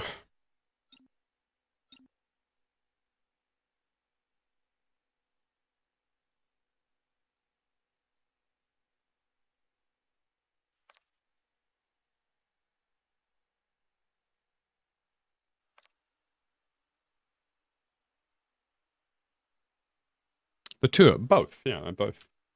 Oop. Could this be nursery rhyme, do you reckon? Because this is the US Guardian, not... We're headed to the war zone. Get geared up and stand by. Wait, no, that'd be wrong, wouldn't it? Oh, wait, no, sorry. Can't spell.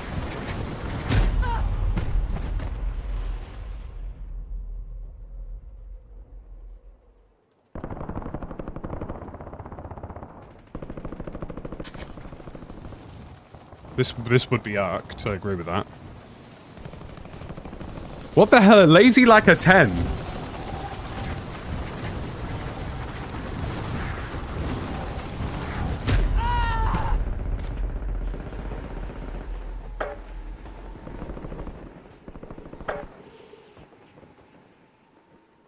All stations, this is Shadow 01. Lazy like a 10, 4-4. So it's 2 words. Home? No.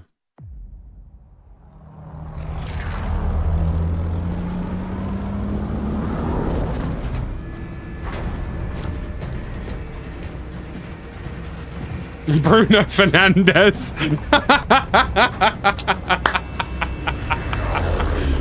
I'll give you, Joe. I'll give you that one, Joe. I will give you that. That was class. I'll give you that. Right, we'll get back to it. We'll get back to it. The crossword must... Bone Idol. Maybe that is it, yeah. God, you lot are smart bastards.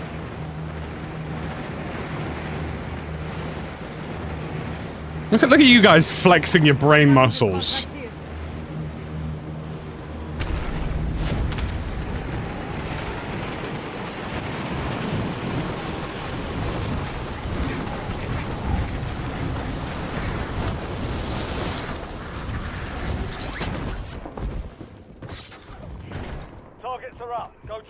Guys, you're really showing your age with your ability to complete crosswords in quick times.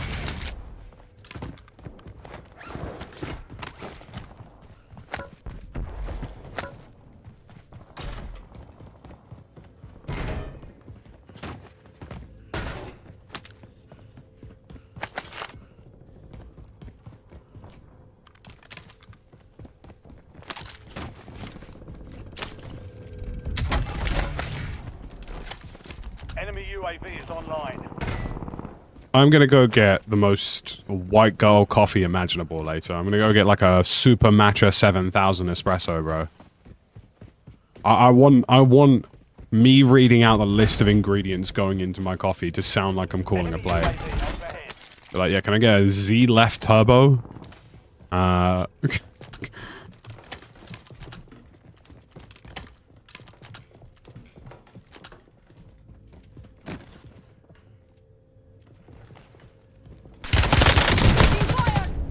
Find medical! Reloading!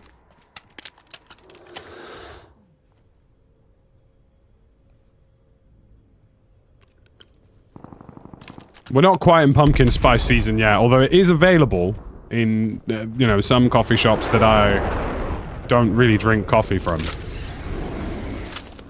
I've heard the other day that they're the only people who can call it that because they've, like, copyrighted it.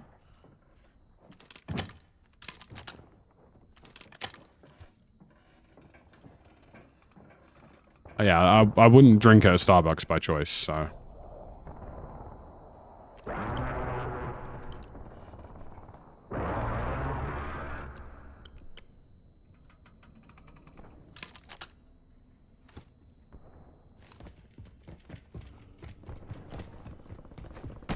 C4, get back!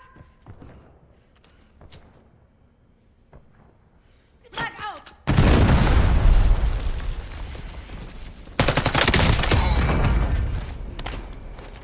I mean, look, you know, I became a coffee deviant when it was like 11 PM and I still had essays to finish, do you know what I mean? So it's a fairly straightforward equation for me on that front.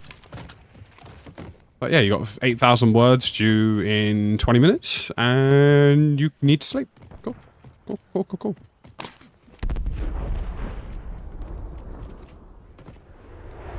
It is good though, do you know what I mean? Look, I for one, look, at the end of the day, let's be honest, alright? The average, typical Gas is moving. white 18-year-old American has truly improved the quality of coffee. And by improved, I mean the options. As for the taste of it all, I mean, how Starbucks has ended up being one of the largest brands in the world, I'll never know. Their coffee's terrible. That being said, you know, am I glad that if I want to, I can occasionally get a matcha? Yes. Yes, I am. Alright, and for that, I thank you, Bethany. Or, I don't know, I was going to say Jade, that's ironic. It's fine, she knows she's in her basic era. Trying to think of some really, like, bog standard names now, and I'm losing them. We have coffee shops in the US that have football callouts. My favorite, triple shot blitz extra foam right. I respect that so much. I really do. It'd be great if they had hand signals for them too.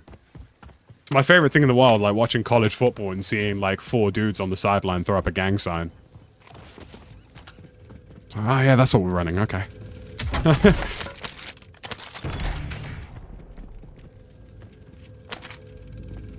I mean, we're starting to get into the weather where hot coffee is acceptable. If you've been drinking hot coffee anywhere through summer, you're a psychopath.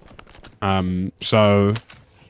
You know, I'm excited about that. There's a little coffee shop not too far from me. It's actually next to my gym. And they do, like, just really... I know it sounds really stupid, but, like, really good basic lattes. Like, a good little hazelnut latte or something. And I'm like, do you know what? This shit slaps right here. It's like a warm, fluffy embrace with a bunch of caffeine in it.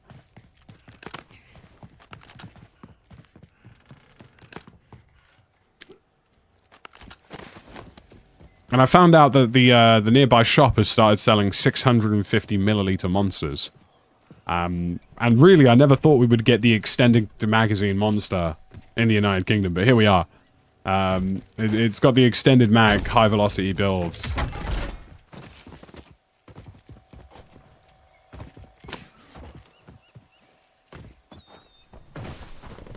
What's wrong with hot coffee? Hot coffee is fine, just not in the summer.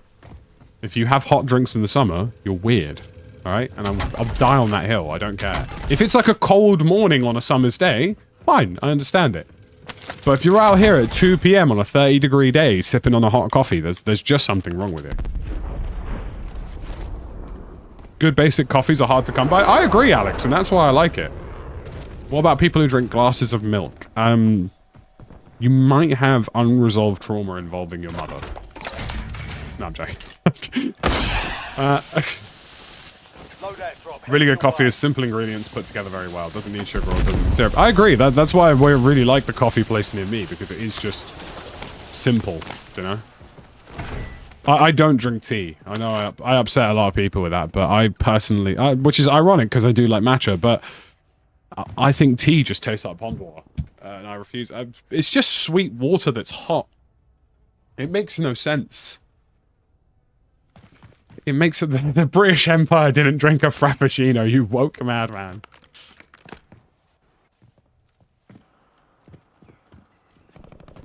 Cup of tea in the heat cools you down? No. It's like people who drink tea. It's just like, again, it's just sweet hot water. It's just wrong. All right, like I don't know why we decided to invade a third of the planet over it. It'll never make sense to me.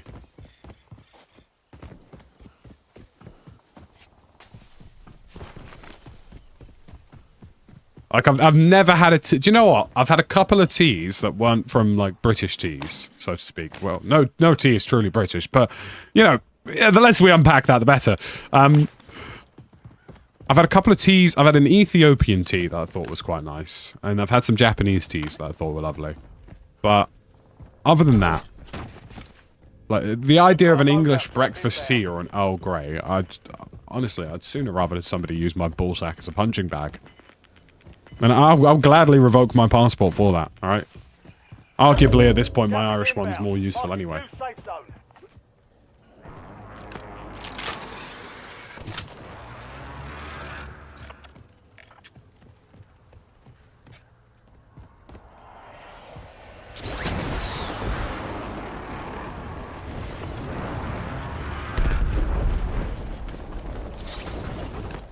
You've clearly never had teas nuts. Nice one.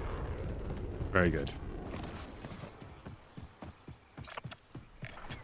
Like, the idea of just some sweet water with some milk in it is just absolutely not right. It's just not okay. Do you know what I mean?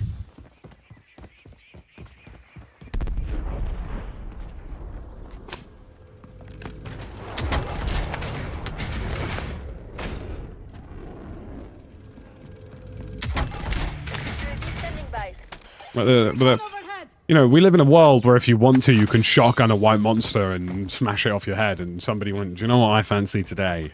Some sad little leaves that... I was about to say something really unhinged then, but it's just not for me. I'm sorry. It's just not for me, and it never will be for me, because I've had so many people be like, no, you're like tea, you just haven't had my cup of tea yet. You haven't had my cup of tea yet, and I try and I go, that is wank, alright? And that's no different from the other wank I've been served, okay? Alright? So listen here, Nan, if that is your real name, alright? No more of it. You've got gas moving in. I feel bad about that one. No, actually I don't. Is online.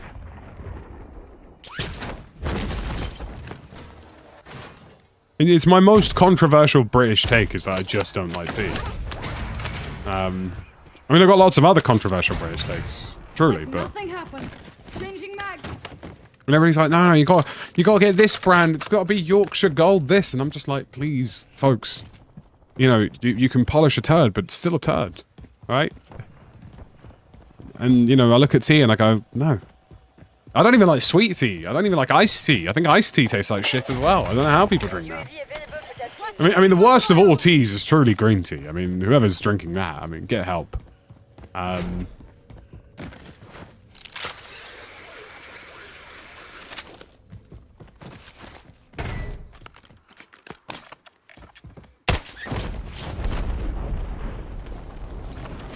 Listen here, I will have no more of these South Africa. Actually, I need to be careful how I phrase this because it might get taken out of context.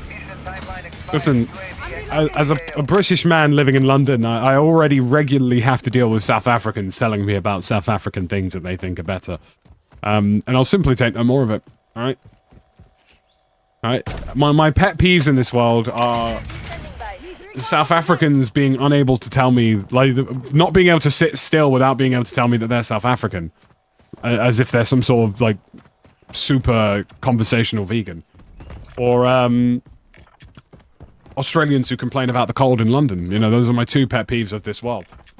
It's like, alright, so you've moved to London because you preferred the jobs over here, and like, you know, maybe the housing prices aren't as terrible as Sydney. Tasking request received. And what have you done so far? I've just complained that it's cold. What do you want, mate?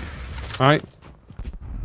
Like, if you meet a South African in London, A, they're definitely wearing a rugby jersey, and B, they just can't wait to tell you. Honestly.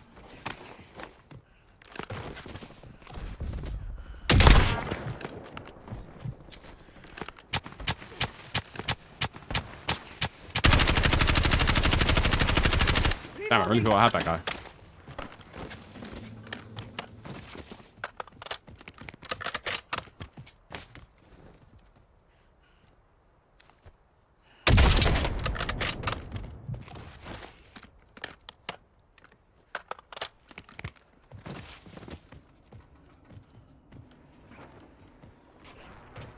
But like I said, you know, what we need to do in London is we need to take all of the South Africans, all the New Zealanders, and all of the Australians, and basically pitch them in a fight to the death over Clapham. All right, winner gets Clapham. Job done. All right. They can all just have a little fist fight over it or something. All right, and whoever is victorious can have Clapham. Because no one else wants Clapham. Only they do. Nobody really knows why.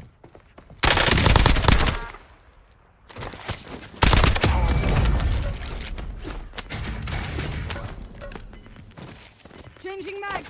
I had a friend of mine who was Australian who was thinking about moving over here, and they were like, "Oh, there are lots of Australians here. Like, you know, am I going to meet people who like you know, from home and stuff?" And I'm like, "Mate, listen, there are times in South London where like I hear more Australian accents than British accents. I think you'll be all right, mate." Like,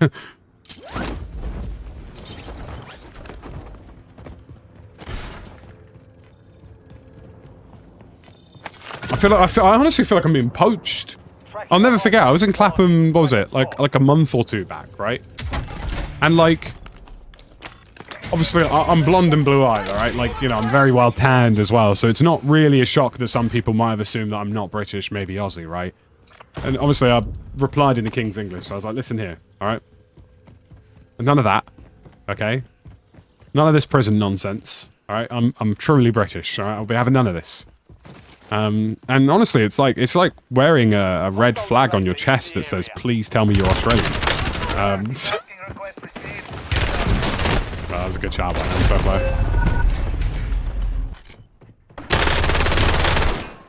The Ladra with that range, goodness gracious. Welcome All right. to the Gulag. Fight to win redeployment.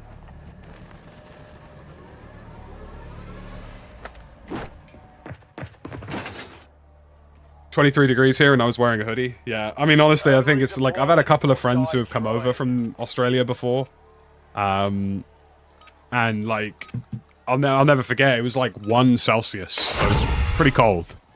And their teeth, like they were wearing jackets and stuff, but their teeth were like chattering. Like they genuinely couldn't deal with it. Reloading.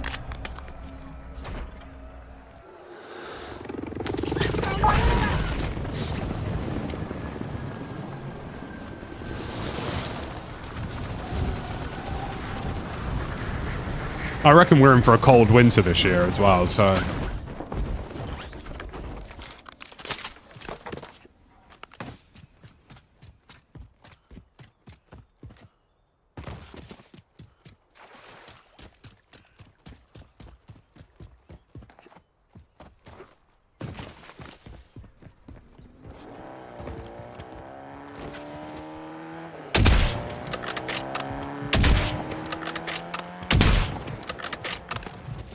Reloading.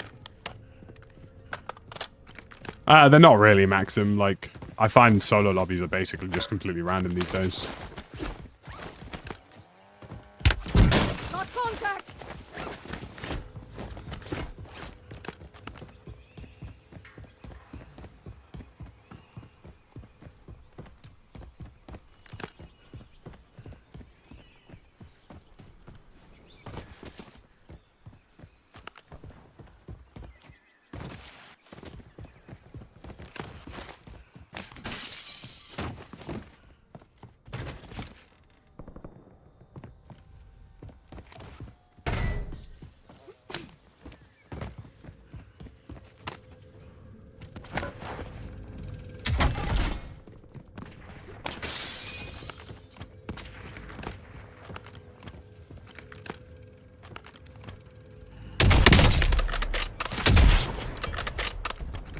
I'm in some sort of three-way that I didn't want. And that's a rare thing, I gotta tell you. Throwing smoke.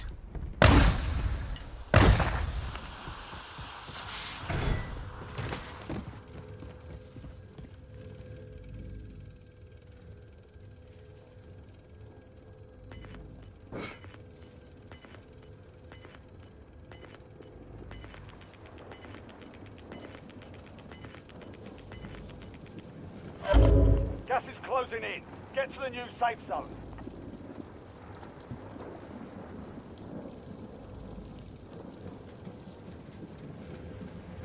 I mean, to be fair, most British people are a little bit mental like that. I mean, I had a PE teacher in secondary school, and I'll never forget, he was very northern.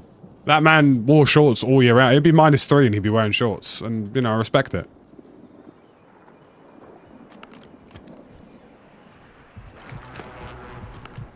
That man just had his head taken off for me. Thank you very much, whoever that was, kind sir. Please don't do it to me. Thank you very much.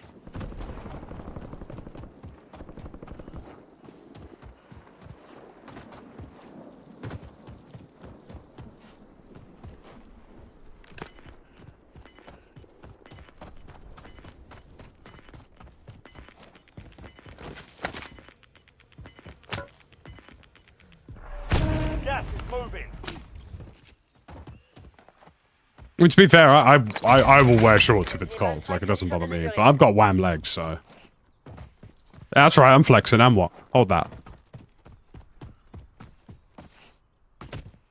I got hench legs so I don't feel the cold.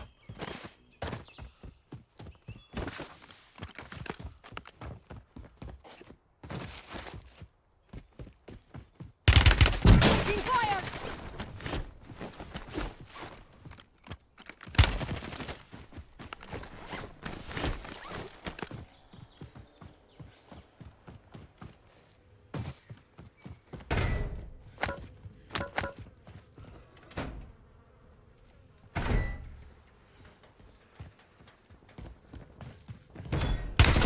Got contact.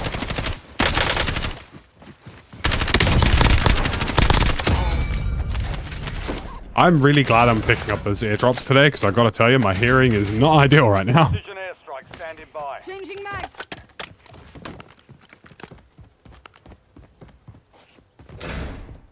We meant legs like George Michael. I mean, listen, I'll take anything by George Michael, mate. You know, basically just have 40 pluses at the doorstep offering me pensions. Can't really go wrong with that, can you? Yeah, I do still have that HDR skin. I don't really use it, though, because I find some of the visual effects are a little bit jarring.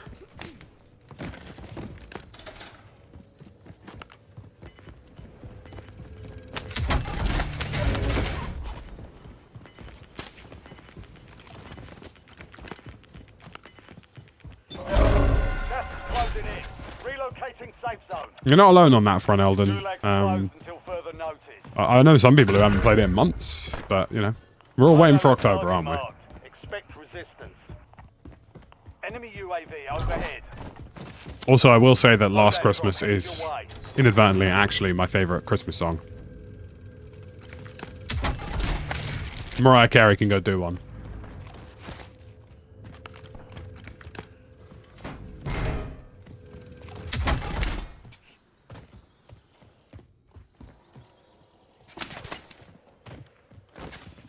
Enemy UAV is online.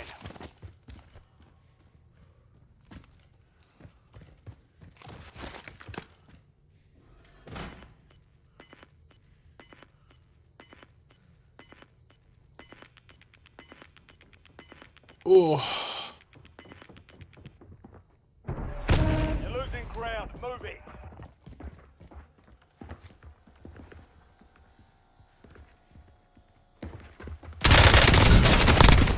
How have I lost that?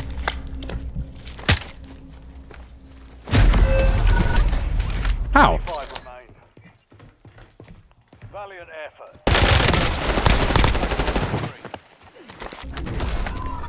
Only 10. I'm sorry, I didn't realize my hit marker was a foot to the left. Oh yeah, so you've gotten the kill there, and have you managed that? Oh yeah, I shot a meter to his left and still got a hit marker. Oh, okay. Oh, nice. It's almost like another game coming out in the not too distant future has dynamic servers that tick up to 60.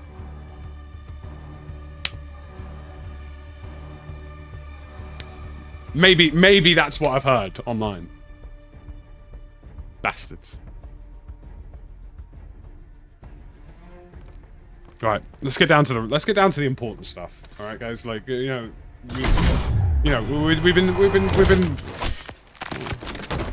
are we advertising the battle pass mid-loading screen now? Jeez, I haven't even paid for it.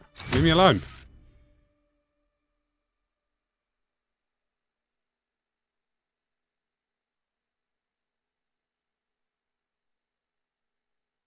Do you think Jack in chat is like accidentally rewinded, but like quite far back? It feels that way. Spaceman, thank you for the 2 months on Twitch and 21 months on YouTube. Bloody hell. Right, let's get back to the important stuff, folks, okay?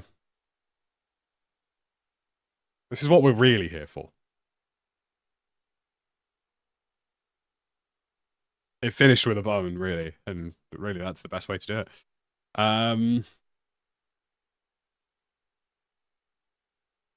16 down, what are you?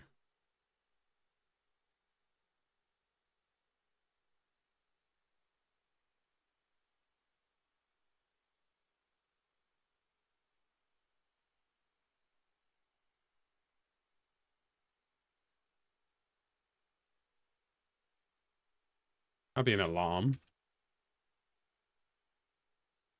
A baggage item upper or lower?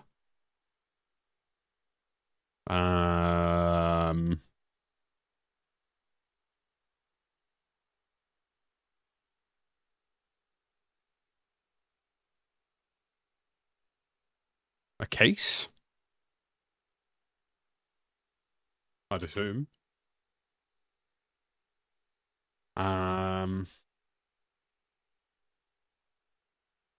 Shrewdness in business. Goodness gracious, darling. Let's have a look at 8 down. A done deal. And it's a 4-letter word and then an 8-letter word. A done deal, which is a 4-letter word and then an 8-letter word.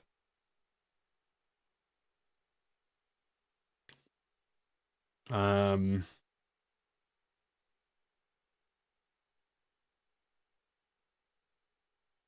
the 8-letter word starts with a C.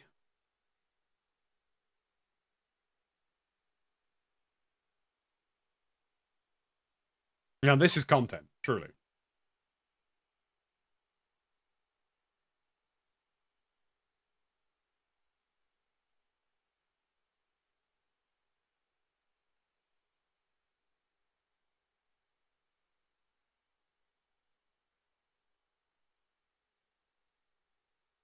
Could be simply, I like that. Lord knows I'm simply blown away. 16 down, that would be...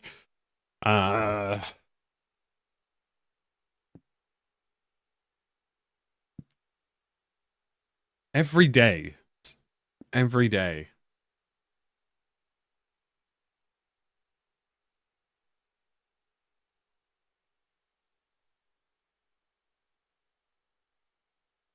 Was every day.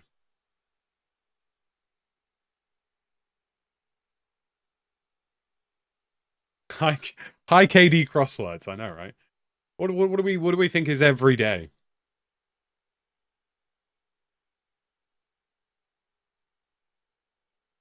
Fait accompli. Could be that. Could be that. Let's punch that in and see how that goes.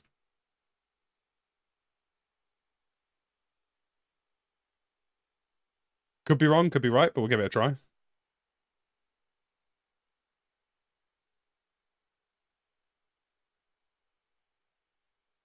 Does it end with a Y or an I? Probably a Y. No, probably an I, right?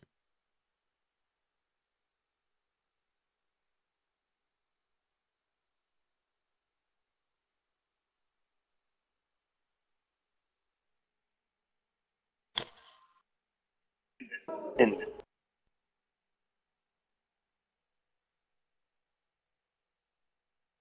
Find one on the road to Canterbury. Losers? I mean, I'm kidding. Block the view. Obscure? Obscured? Obscured, maybe? Or obstruct could be it. But it depends on 19 down.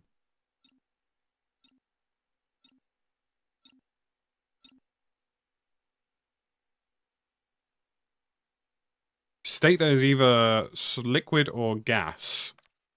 Oh, Christ. Solid. Why is my brain...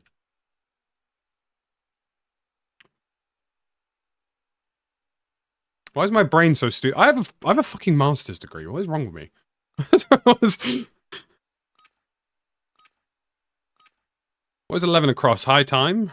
Check weapons and gear. We're holding for deployment. High time. What do you reckon this is, fellas? 17 cross.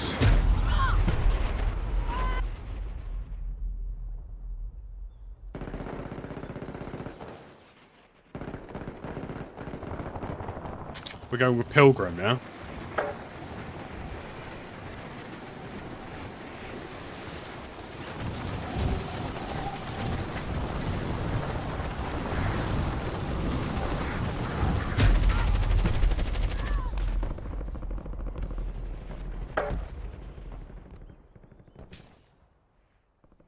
Prep time's over. Now you deploy to the war zone.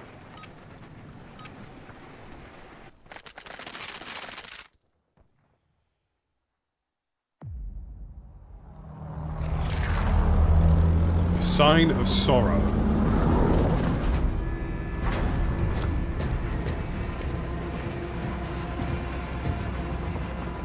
I want to say remorse, which means that this might be obstructed. Battle Royale. No, it can't be remorse. Got gas close to this bar. Come close to the safe zone.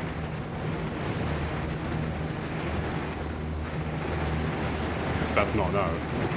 Obscured? We'll figure this out later. We'll get back to this, folks. We'll get back. It's a three-part.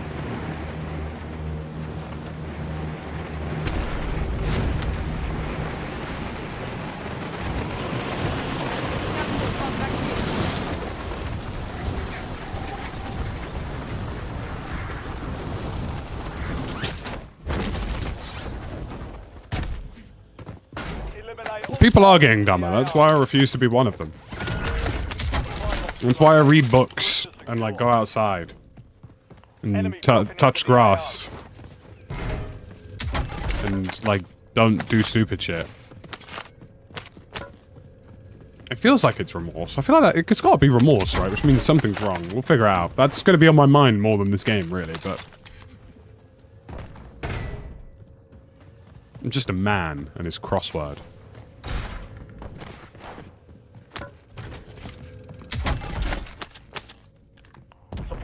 I mean, I like my streams how I like my women. Short and sweet. Trying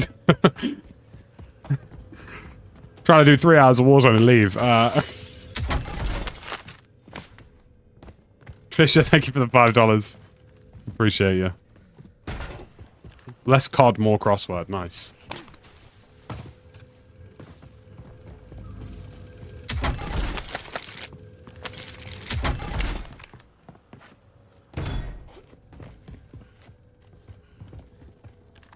High time could be a trip. Yeah, I agree with that.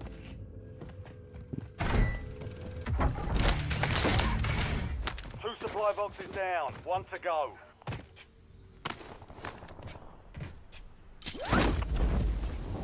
Long and sweaty. I don't know about that one.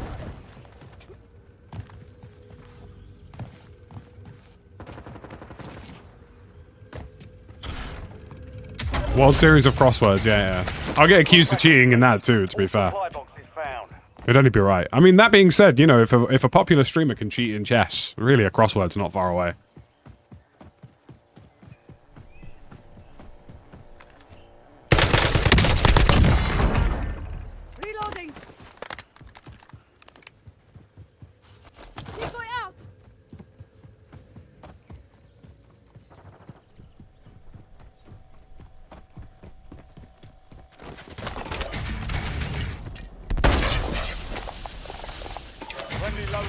Gas on the Recon way. overhead.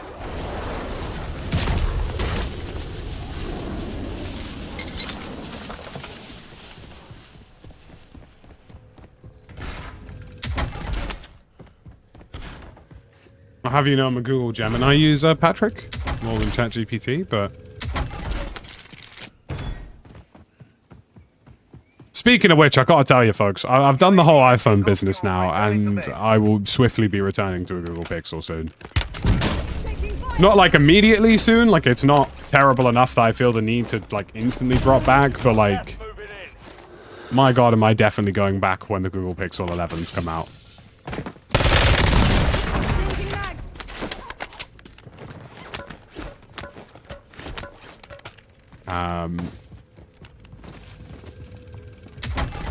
I don't need to overclock this one. 23, it comes with 1,000 hertz polling out the box. I mean, the reason why is just iPhones are just worse phones. There's genuinely, like, I've got a 16 Pro.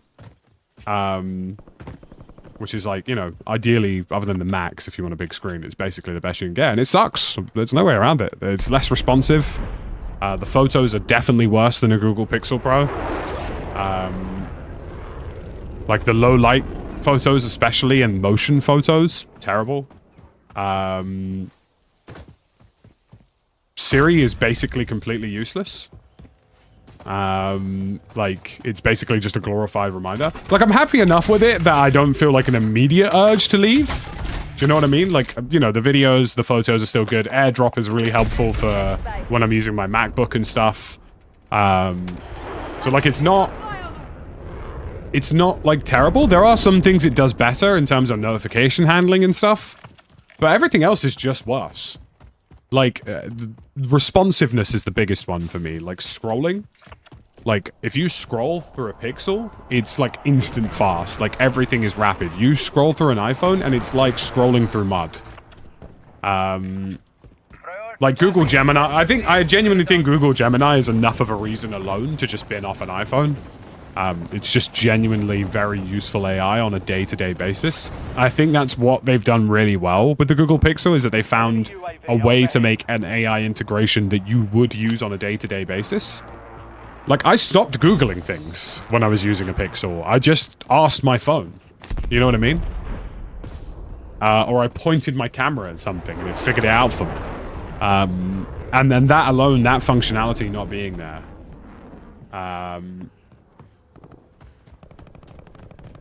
Hostile UAV in the area. That functionality alone is enough for me to just, like, not want to bother with an iPhone anymore, really. My biggest pet peeve, and I don't know if this is just me. So, like, there's two things that I've noticed in particular with the iPhone cameras that I think are quite bad, and I really don't know how people don't complain about this more. Like, naturally, your camera lens is going to get a bit mucky, like, with any camera. Like, that is just the nature of a camera lens. You know, there is no way of, like, 100% securing a camera lens to be completely clean. And, like, if your camera lens is dirty on a Pixel, it still takes, like, really good shots, and it really doesn't impact the performance of a camera. Or, like, it figures it out. Do you know what I mean? But if your camera lens is dirty on an iPhone, the substantial, like, drop-off of your picture quality is, like, really noticeable.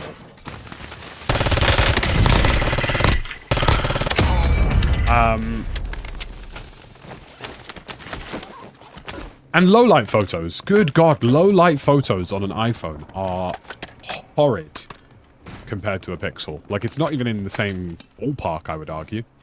Video is definitely better.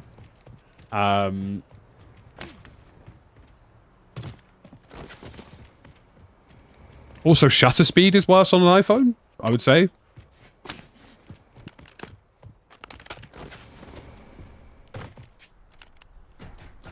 Like, Google camera, like, I think it's the post-processing. Like, if you want just a straight raw shot, like, an iPhone will do a good job of it.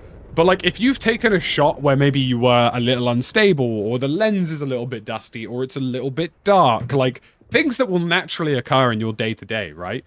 Like, things that are just normal occurrences for most people using a phone. Like, the Google phones and their processing do such a better job comparatively of handling it. And if you don't like that processing, you can always just shoot in RAW, which is also an option. New safe zone located.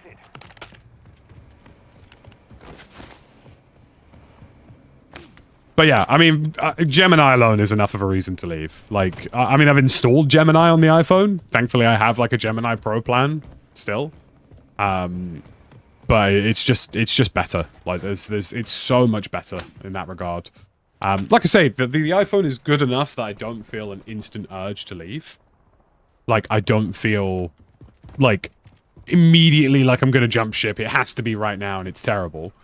But like when I was using a Pixel 9 Pro, I felt the camera shots were better. I think the video was worse, but I think the camera shots worked better. I think the processing of those camera shots worked better. And the phone was just more responsive. I mean, it's kind of ironic given that the iPhone is technically faster on paper and definitely has a better chip in it. But like, it doesn't feel like it. It doesn't feel faster. And I think it's because of the polling rate on the screen. Like, one of the biggest things that I didn't think would bother me a lot, but does bother me now, like on an iPhone, if you're scrolling on your phone, it has like a fixed like scroll rate. So like you can only scroll so fast and then it stops, right? Whereas like on a Google phone, it will go as fast as the screen's refresh rate will allow it to go. Gas is inbound. And it's just little things like that that I noticed a lot. Well, in terms of just raw benchmarks, Freddy, the Apple chips are better in terms of performance. But in terms of day-to-day usage, Precision airstrike it standing just by. doesn't feel that way. It feels slower.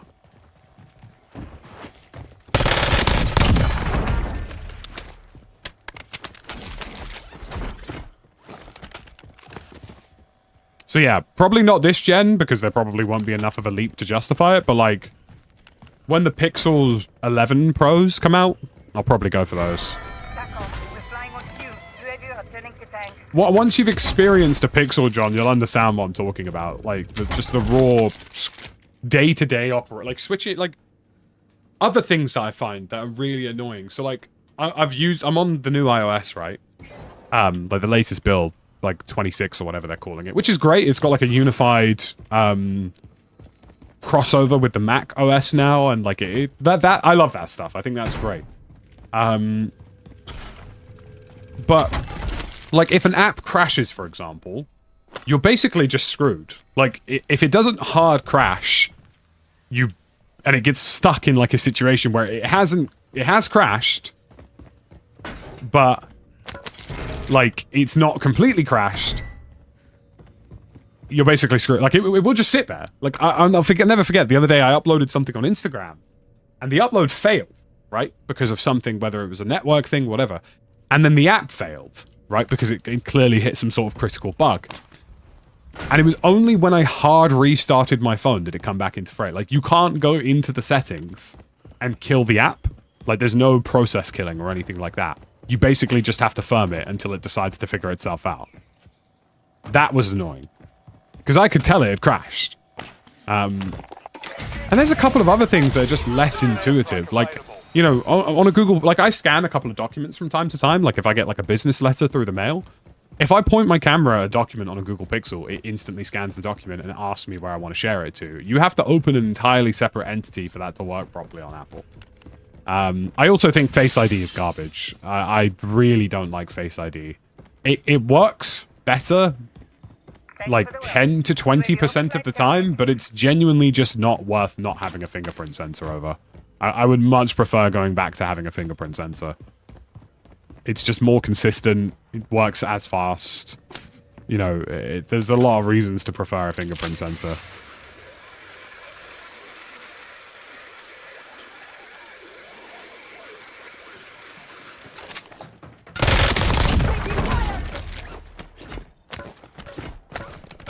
Changing mags.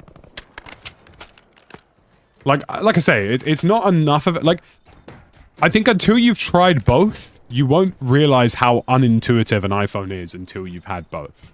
Like, if you've tried a Pixel and you've tried an iPhone, the best example I can give you is that if you're using an iPhone and you can't figure something out, right? Like, Gas is inbound. there's no help. Marking new safe You zone. can maybe ask Siri, and Siri will send you to a web page to try and figure something out, and it will try and do something. If you can't figure out something on a pixel, you click one button, you ask Gemini, "Hey, how do I do this?" and then it will take you to the page and do it. Do you know what I mean? Like,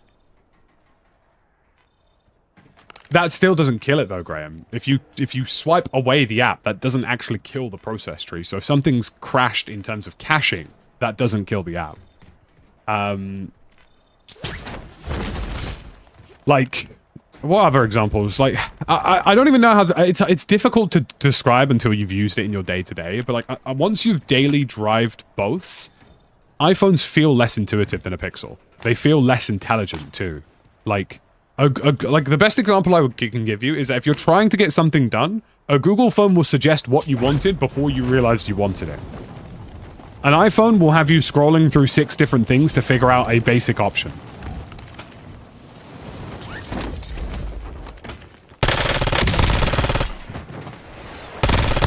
I'm reloading. This was another thing that annoyed me, right? Like, I wanted to have permanent settings for how I shoot my photos and videos, because if you open the camera app, assuming you don't change the setting, the iPhone will default to 1080p 30 to try and save storage, right? And like, that's annoying. So I tried to change the default settings, and you'd think changing the default setting is something you could do in the camera app and it would keep that setting. Absolutely not. You have to leave the camera app, go to the settings app, search for camera in the settings app, and then change the defaults there.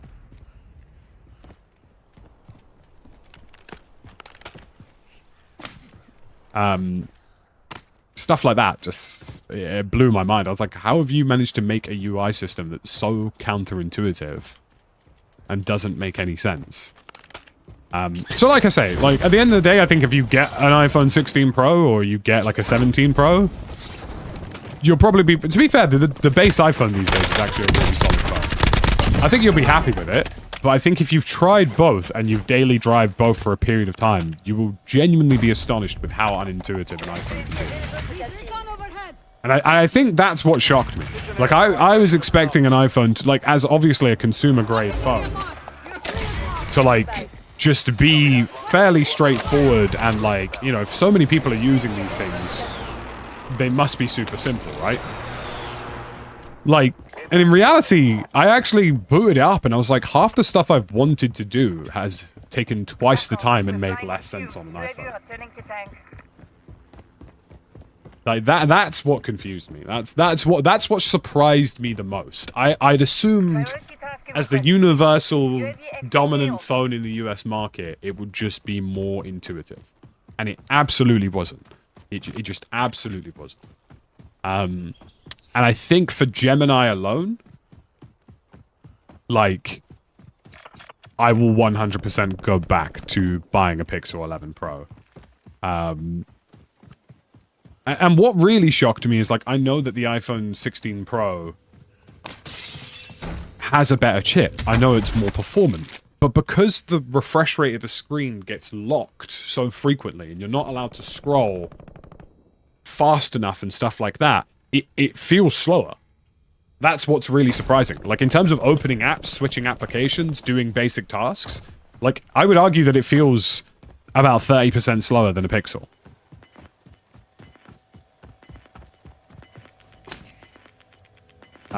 So I was genuinely quite surprised by it. I mean, don't get me wrong, like, I do like the integrated ecosystem. One thing I don't like, though, and this is something that really has annoyed me, I own Sony XM5 in-ear earbuds. Strike rates are restocked. Advise you to load up now.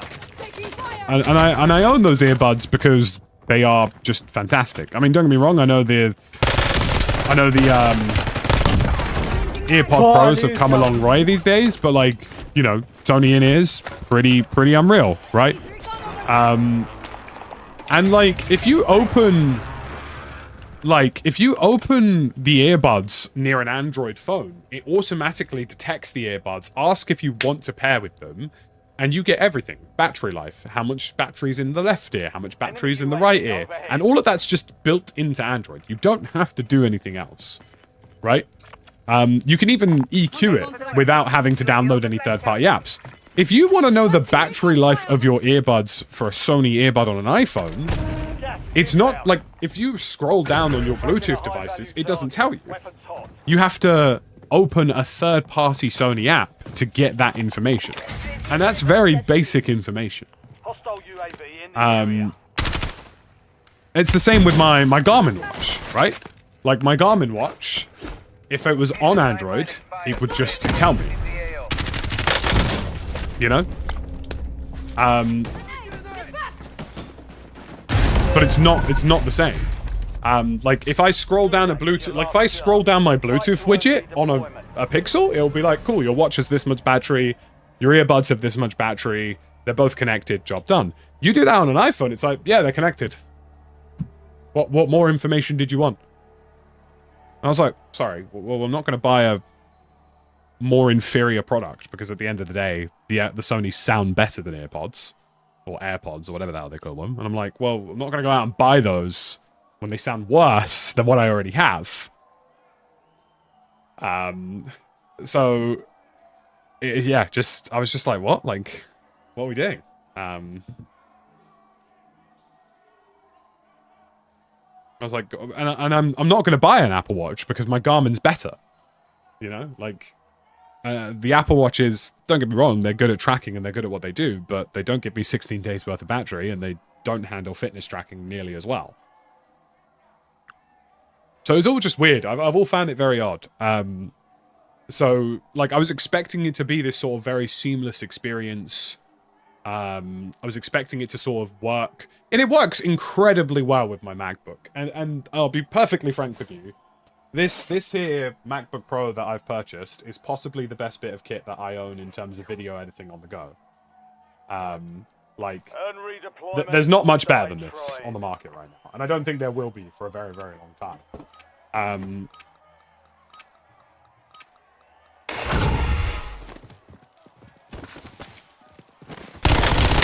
Like, if you're an on-the-go video editor, if you go to events like I do, like, you can get near desktop-level performance editing out of the MacBook, and that's very impressive.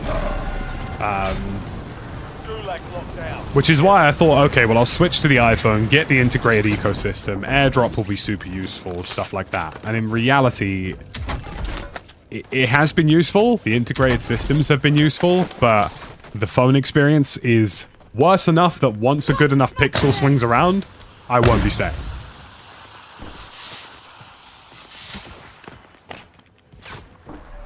Gas closing in.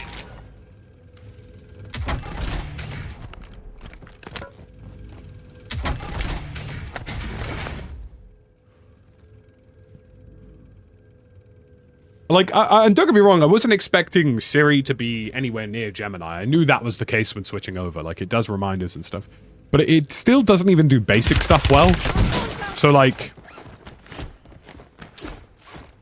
if I want to set a calendar reminder or a reminder, to me, those are two separate things. Like, a basic reminder and a calendar invitation are two separate things. And if you use Gemini, it will ask you which one of those you'd prefer it to be. So if you say, remind me, or it will go, okay, well, that's just a simple reminder. But if you say, put in my calendar, it will put it in your calendar. Siri doesn't understand any of that. It doesn't have a clue. It's like, what speaking of which, you know, it just popped up. It doesn't understand what the hell you want it to do half the time. And even just basic stuff. So, like, I don't know, let's say you're cooking something you haven't cooked in a while. Maybe you're cooking, like, I don't know, a shank of beef. And you're like, all right, cool, well, how long does a shank of beef take in a pan? You know, and you quickly ask Gemini that. It will come up with a search result that's very intricate. It will give you lots of details, lots of information, everything you could possibly need to know about what you're about to do. You do that with Siri, it's going to pull up Google, it's going to pull up a Google search or Chat GPT, maybe if you let it, to try and figure that out, and it will still probably get it wrong.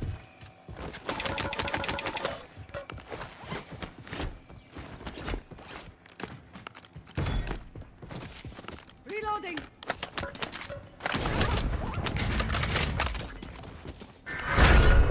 Jailbreak is active. Watch the skies. Gas is moving.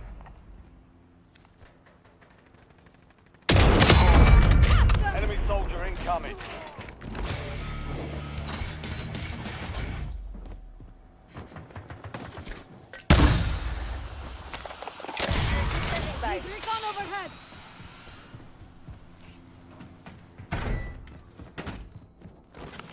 Reloading.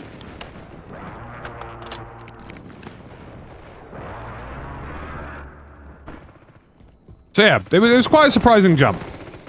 I think it's good enough that most people won't really care too much, but I think once you get your hands on Google Gemini once, and once you realize you could have that power in your hand Returning to base. with a Pixel phone on any given occasion, I think at that point you kind of go, oh, I'm making an error here. Gas is moving. New safe zone located.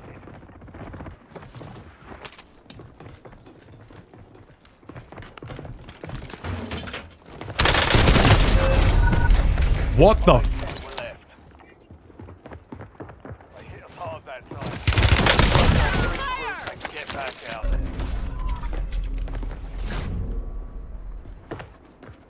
Wow.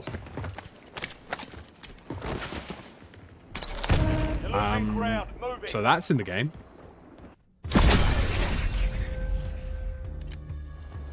Only 4 remain. Finish the job.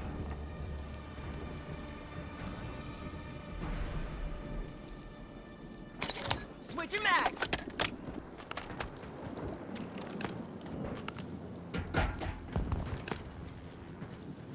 Oh yeah, there is a made on YouTube event happening later today. That it has updates to live streaming on YouTube, so I am interested in checking that out.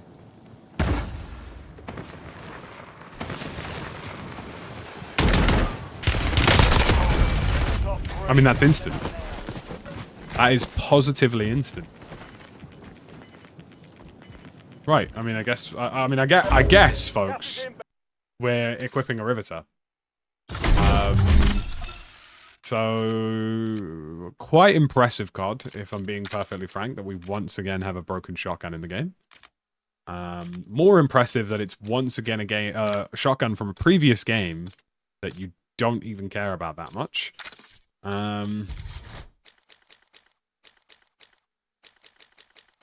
I'm assuming we've got...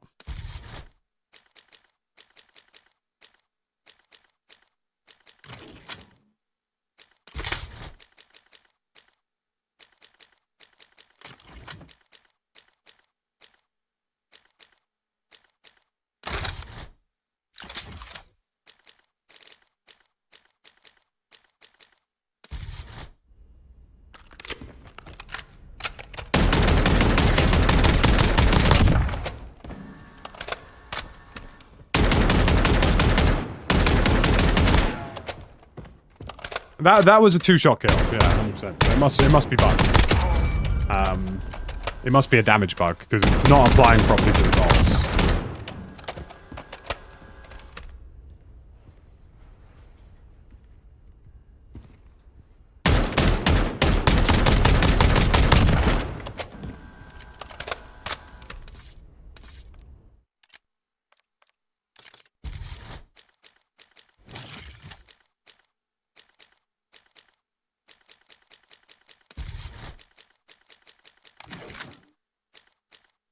I mean, I just need the tightest hip fire spread, right?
I was interested in the whole YouTube view drop thing. I mean, I personally don't notice it at the moment because I'm, like, not uploading enough to notice it, because honestly we're in this kind of waiting period for Battlefield 6, but I don't, like, a lot of people have said, oh, is it an algorithm thing? And I'm like, well, is it just the time of year we're at? Which is kind of what I assumed it was in the first place. Spiffing Brit's done a video on it now. And like, to me, it kind of felt like it was an overblown thing.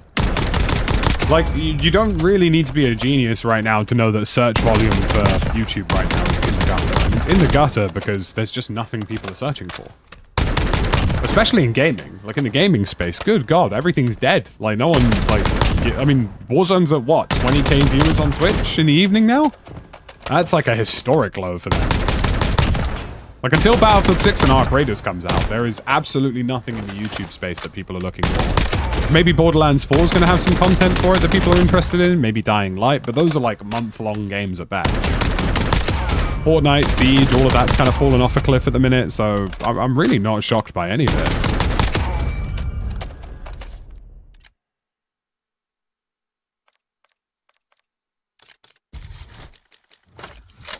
Like, I think it was made out to be this sort of like, oh, everything's changing, and it's like, well, it's not really. It's more of the same.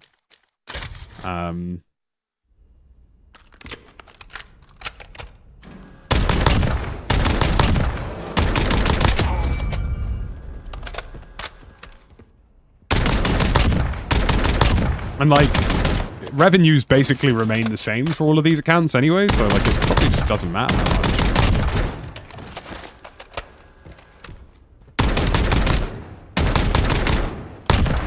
Like, don't get me wrong, if October swings around and, like, videos are not performing well, I'll be a little bit like, oh, I wonder what's going on there. But, like, to be honest with you, that's probably more indicative of the content I'm putting out as opposed to the search volume. Because when Battlefield 6 releases and Arc Raiders releases, the search volume will be there. You know, that's inevitable.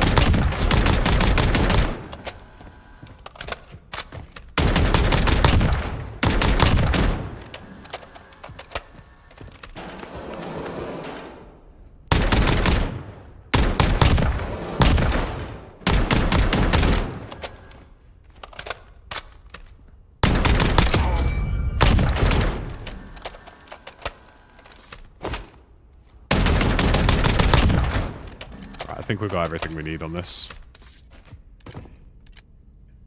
Yeah, I'm doing well now. That's good to see you. So yeah, not really concerned about it, to be honest with you. Wasn't really concerned about it anyway, to be perfectly frank.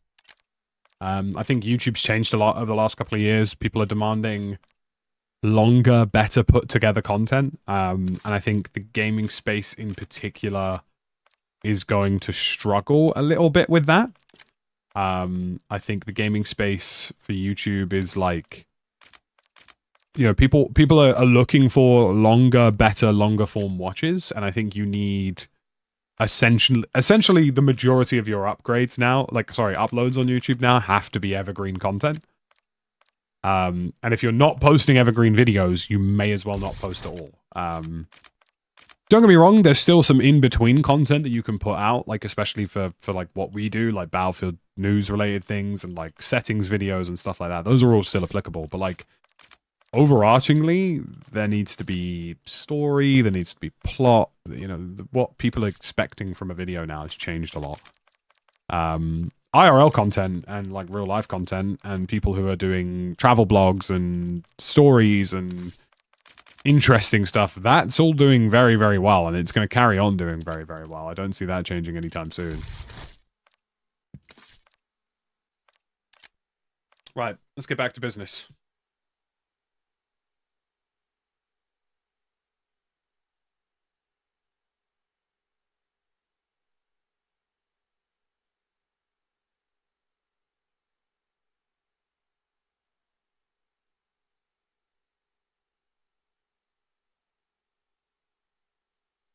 Should have resized this window before I brought it across, because otherwise it's going to have a panic attack.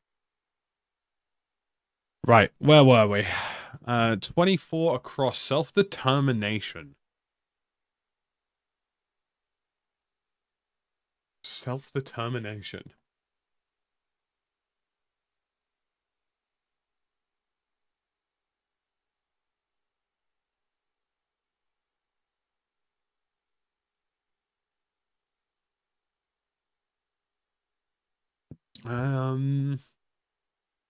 Independence? Independent? INDEPEN. Independence, maybe? I'm gonna give that a try.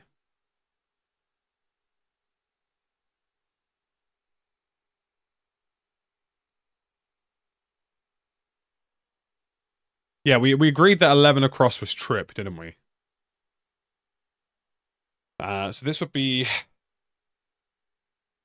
But what ends with a P for remorse or a sign of sorrow?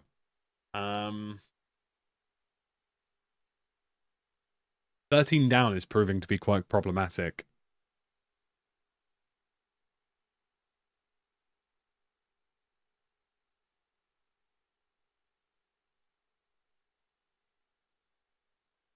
Teardrop? Really? Do you... Oh, hello. Do you think so? I mean, it makes sense, but, like... That's kind of shit.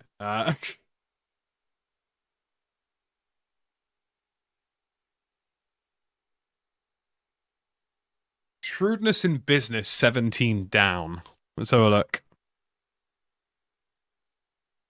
Shrewdness in business. Acumen's good. I like that, Dare. I think you got that, yeah. Is it an I or an E? I forget. It's an E, right? Yeah, it is an E. Sorry, we checked the spelling. Somebody said this is Prozac.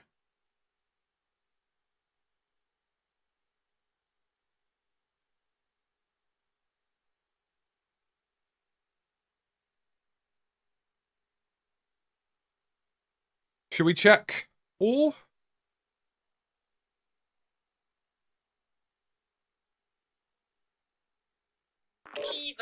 We're well good at this.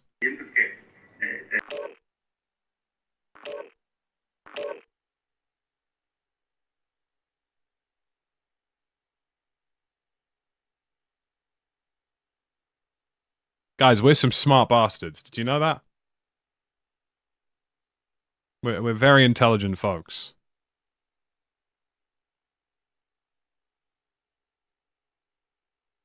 Or prosaic, even. Collectively, you old bastards have done a good job here. And I say you old bastards because I'm probably the youngest here. What's my master's in? I have a master's in international security. So if you want to know what stocks to invest in to blow things up, just give me a call.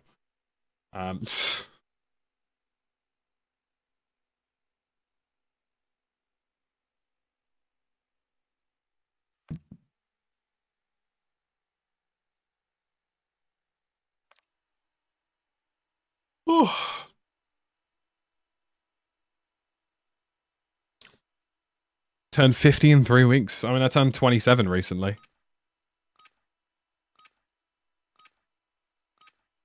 New short incoming. Tactical Brit against brain rot. I mean, I think that's what we're... Get geared up and stand by. I think that's what we're working on here. I think, you know, crosswords are the future. Right, let's see how busted this thing is.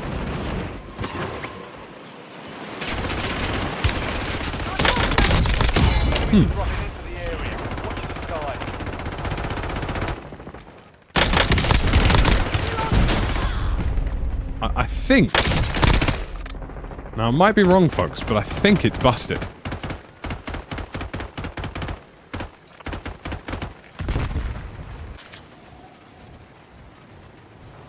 What I need is British crosswords. You know, we need to take back the words from the Americans, all right?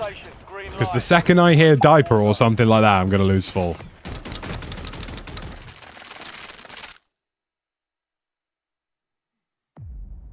But yeah, I mean, like we were talking about with the whole YouTube stuff, I'm not really shocked about any of it, really. Like, you know, I mean, look at us. We're all live right now with, you know, Warzone.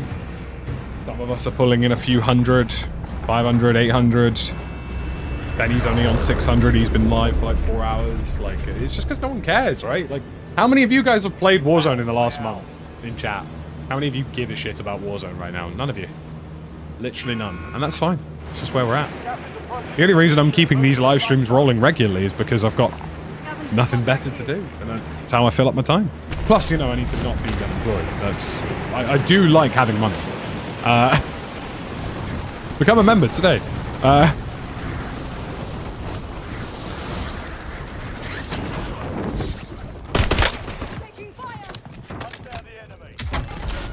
Of course, my first weapon is a bloody sniper. Secure those locations.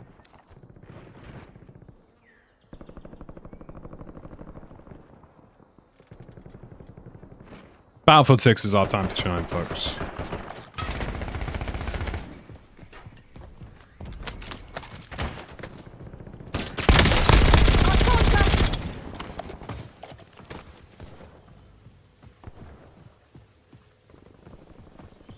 I'm actually just going to no-power this completely. Some would call that a very large NDA problem.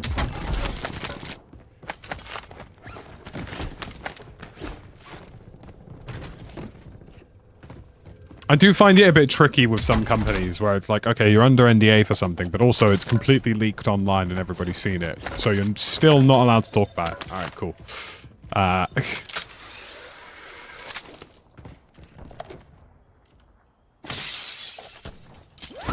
Been 3 weeks and 3 days since you last played Warzone. I mean, I hear it. I mean, we're going to be playing Dying Light this week. I'm looking forward to that. I'm trying to speak to the guys behind Dying Light to see if there's like an early access thing or anything I need to be aware of.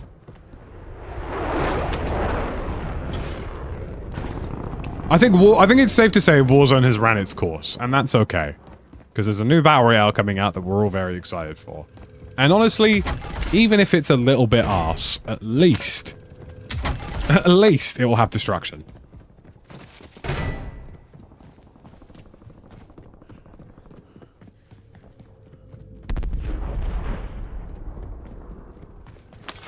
And also Arc Raiders. I mean, I'm well excited for Arc Raiders. Enemy soldier incoming.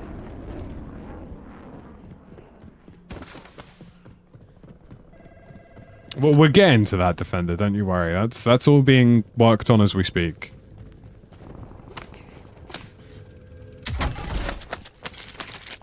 Two supply boxes secured. One remaining. I like Borderlands 4. I might do Borderlands 4 tomorrow with the boys if they're all on it, because I know they've been streaming it today. I don't know if it's something I'd play all the way through, though. I think I'm more interested in Dying Light when it comes out.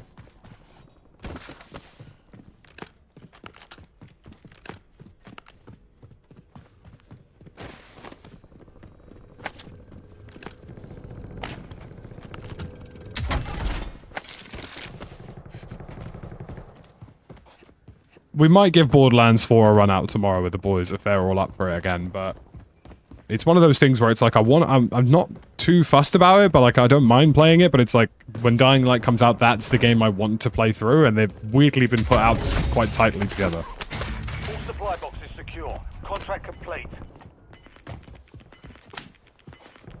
Dying Light does have co-op, correct, yeah. You've got gas moving in.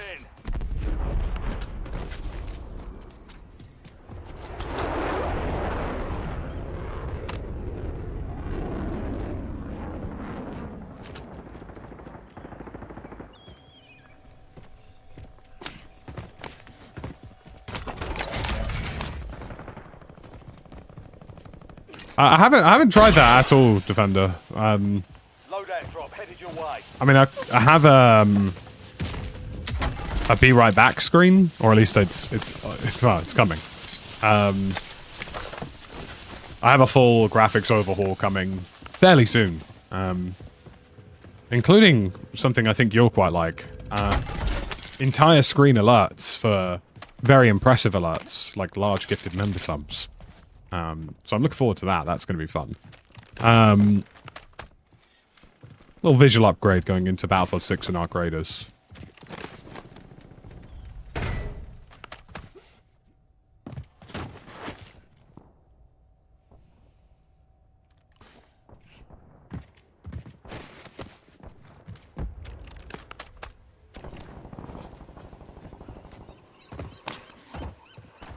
One of the things I'm really looking forward to doing with Battlefield 6, especially, is with Battlefield Portal, we'll be able to do Like, it's really difficult doing members games for things like Warzone because, like, you know,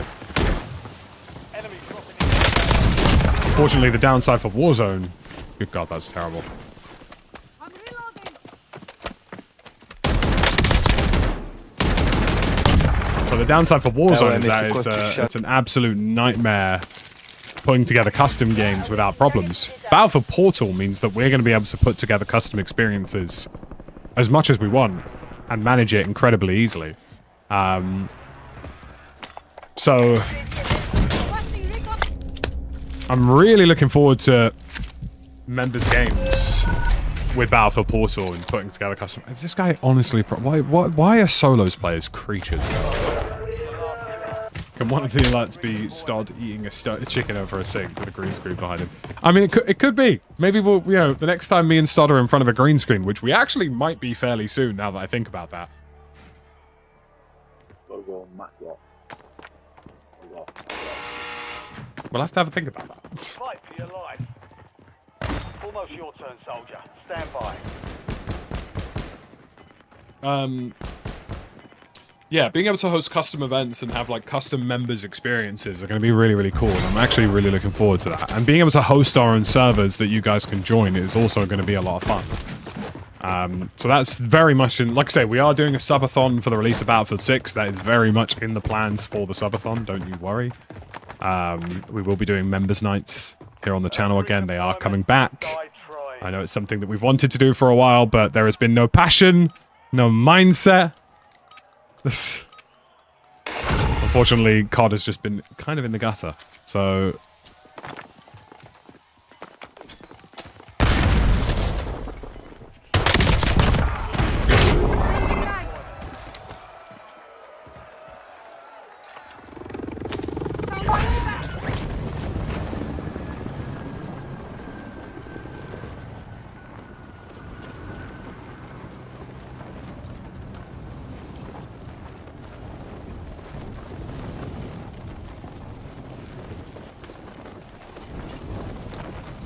why did I mean, I died. Yeah, I'm gonna risk it all. I'm gonna assume he's probably still in the bush, but I'm gonna assume he can't shoot anything that moves, so...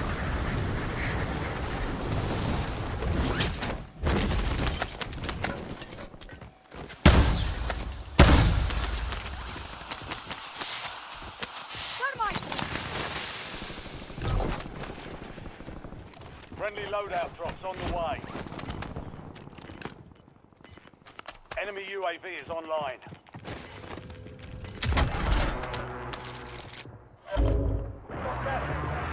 Relocated.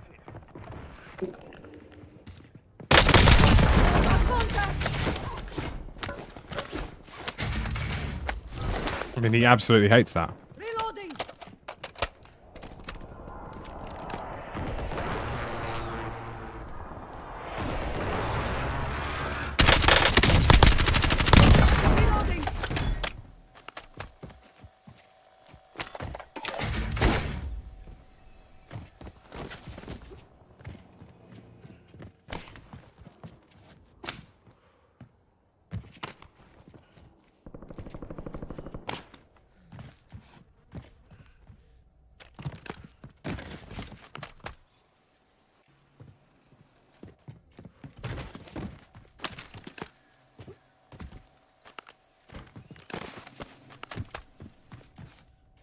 I won't be playing COD much, if at all, Kasha, to be honest with you.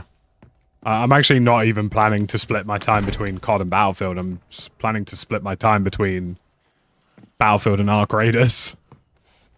If you want an insight to what my end of October, start of November is going to look like, it's going to be going live in the morning with Arc Raiders till about 1 o'clock.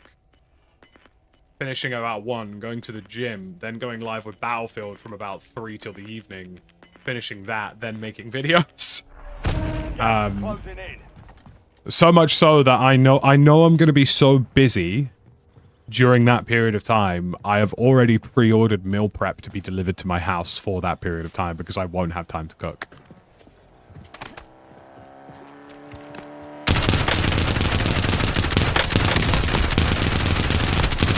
Changing mags.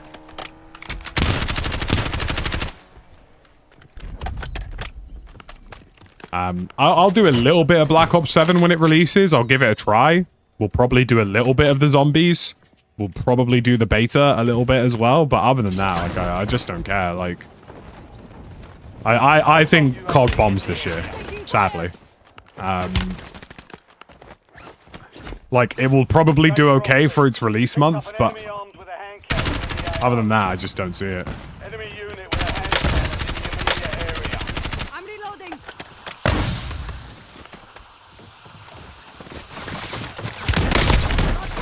What the fuck am I playing, man? You little... I'm reloading.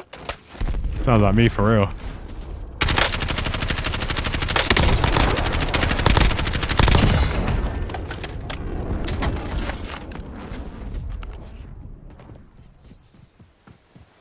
It's going to be some pretty big dedication. Although I believe some of the features regarding short form, should we say, Defender, might be very helpful for me in reducing my time spent. I mean, I already know that my October to December is probably going to be a lot of 12-hour days. Like, I already know that.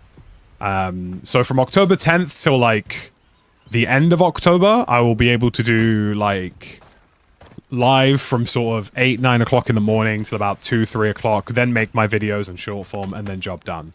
And then that'll be, like, my day. I'll probably finish at, like, 6, 7 in the evening. When Ark Raiders comes out, I will be live from about 8 till 1. I'll take a break, get some lunch, go gym, walk dog, come back, be live again with either Ark or Battlefield. It depends which one I do in the morning and which one I do in the evening. And then when I finish that, let's say we finish that at like UAV is online. 7, 8 o'clock at night, I will then make videos. And I'll probably finish that at like 11, and then go to bed and do it all over again.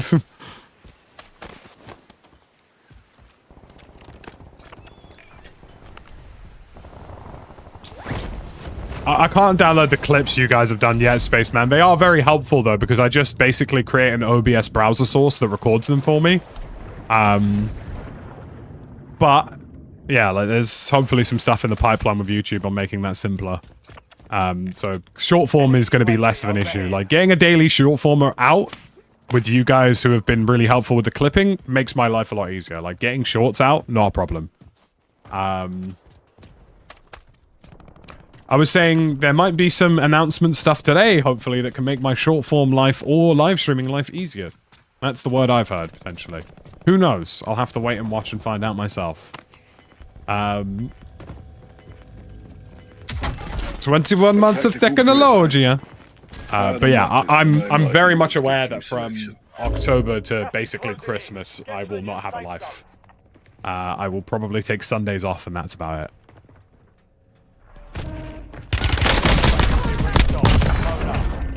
Everybody who dies to this is just sat there like, what has just happened? Reloading.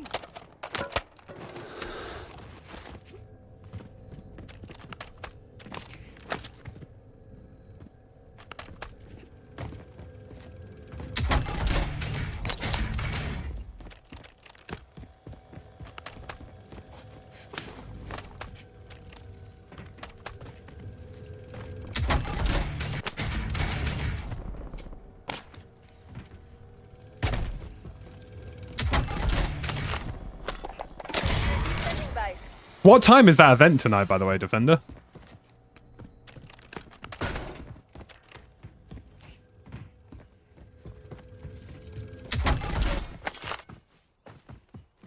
It is the Riveter, yeah, it's completely busted. Do you know what? I am quite impressed with how well 4K encoding is being handled by YouTube. I'm also quite impressed I'm getting 350 frames over here towards prison. Ground, moving. Need recon overhead.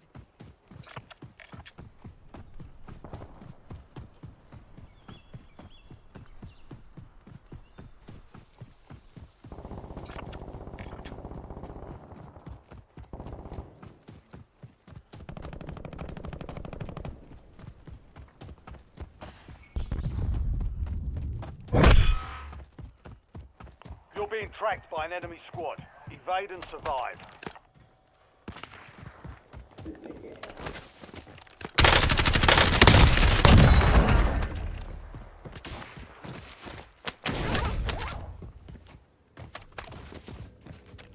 reloading.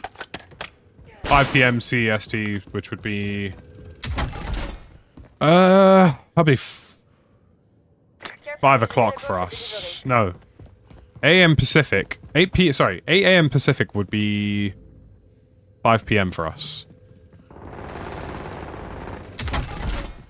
8-hour difference. That'd be 5 p.m. British summertime, I believe.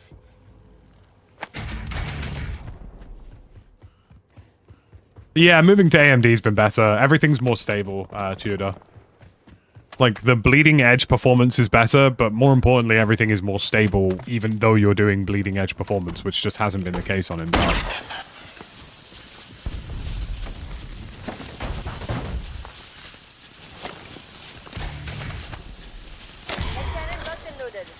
At least we got the hang, Lizzie.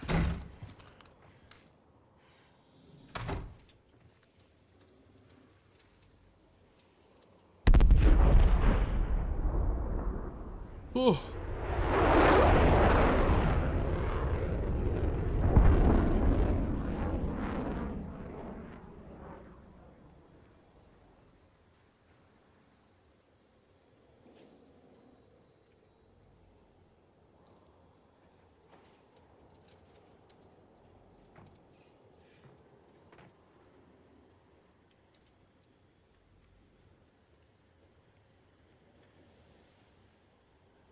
Intel really dropped off over the last 5 years. 4 p.m. BST. Right. Cool. Lovely. Keep an eye out for that.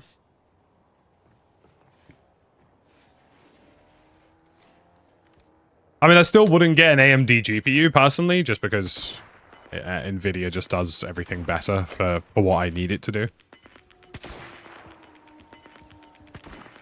I don't know what Battlefield's launch schedule is going to be yet. But once I know, you'll know, because... You know, we will be live the second it happens. I will assure you that. We will be looking for that inside scoop on the release promptly. Some would say.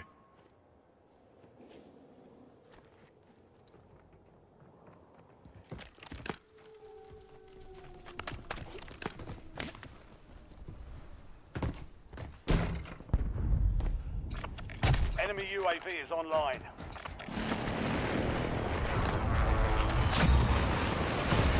The enemy is no longer tracking you.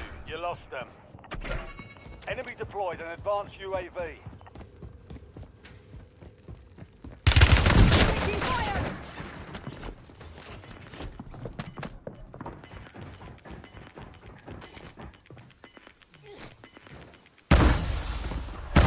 Gas is inbound.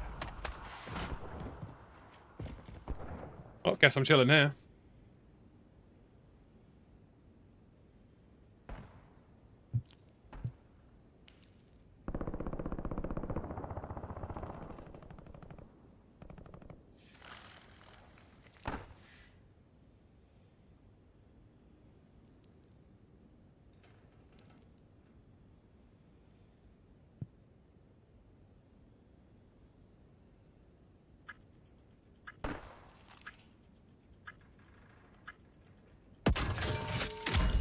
Fire sales over. Adjusting prices. Hey, Tidbrook, thank you very much for the pride, man. I appreciate you.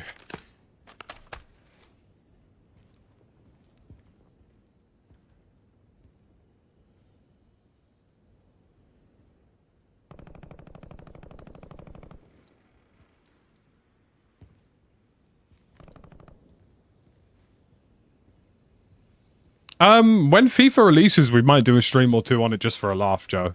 But might see if I can convince like Jack and Westy and the boys to do like pro clubs for a day. Because I reckon they do it. I'm not gonna lie, because they've done it before.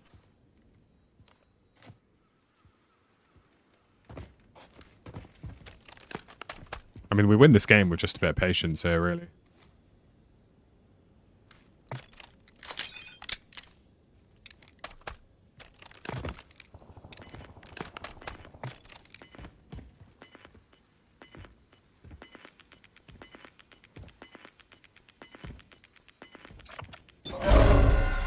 I never thought I'd see the day where 330 frames was something for me in Warzone, but here we are.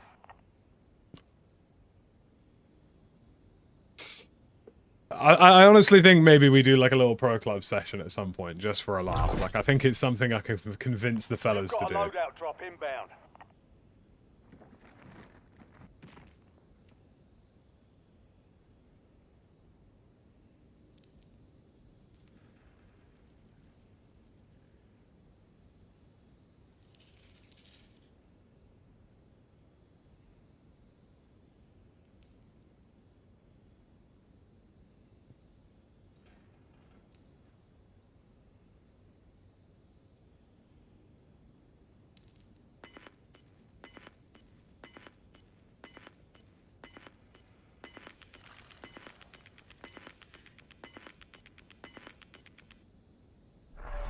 Gas is moving.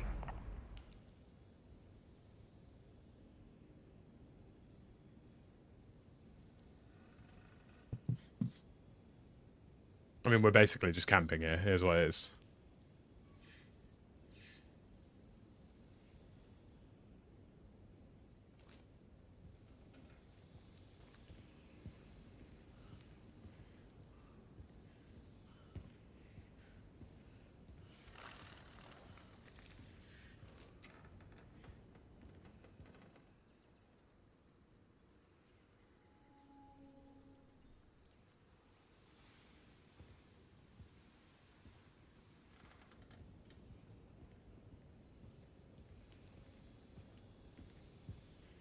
Well, this is quiet.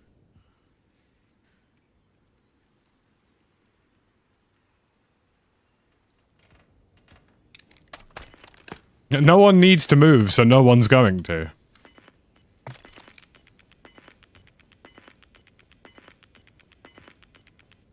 Do you know what I mean? Got gas inbound. Safe zone relocated.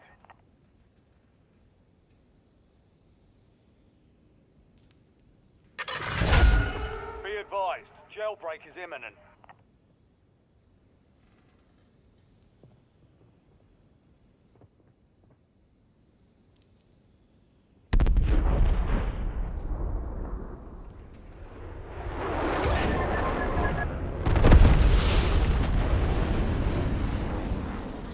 I mean, a jailbreak at this point is hilarious.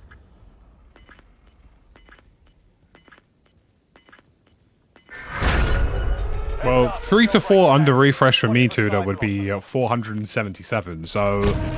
unfortunately, I don't think it'll make a difference for me. Enemy soldier incoming.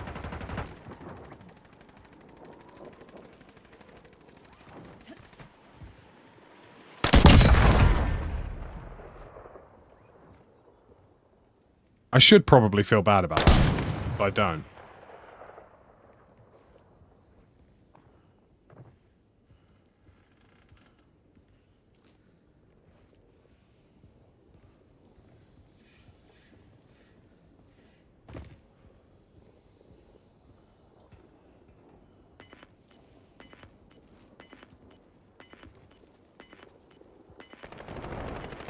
Oh, they're beefing.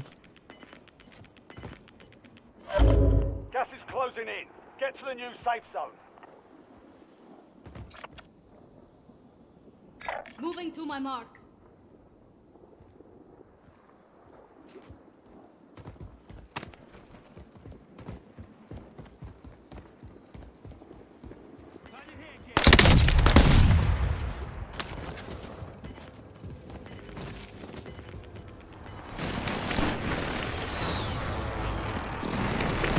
Gas is closing in.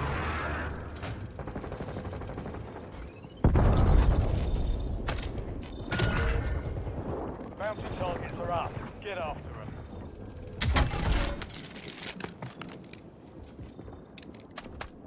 We've had a 4x3 CRT screen. It's hilarious that CRTs are still technically better than most modern panels.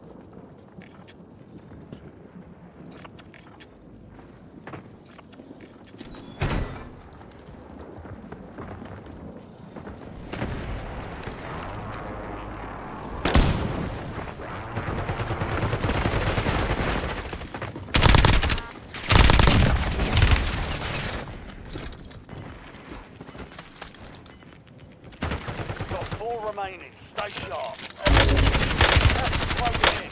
Relocating safe zone.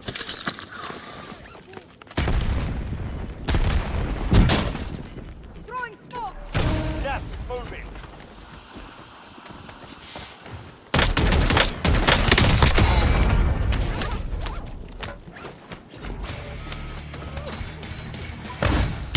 Changing mags.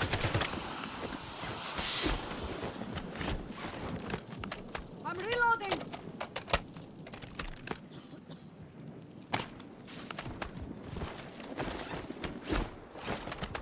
Back for more.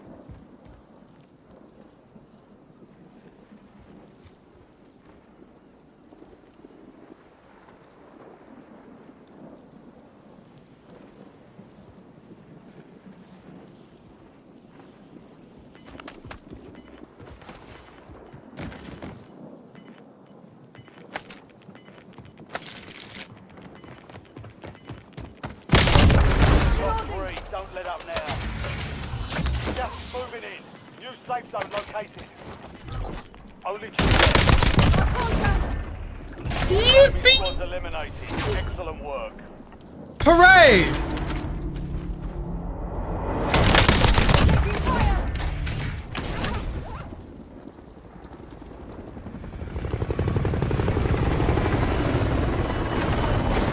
Bye, Jingo. We've done it. Goodness gracious.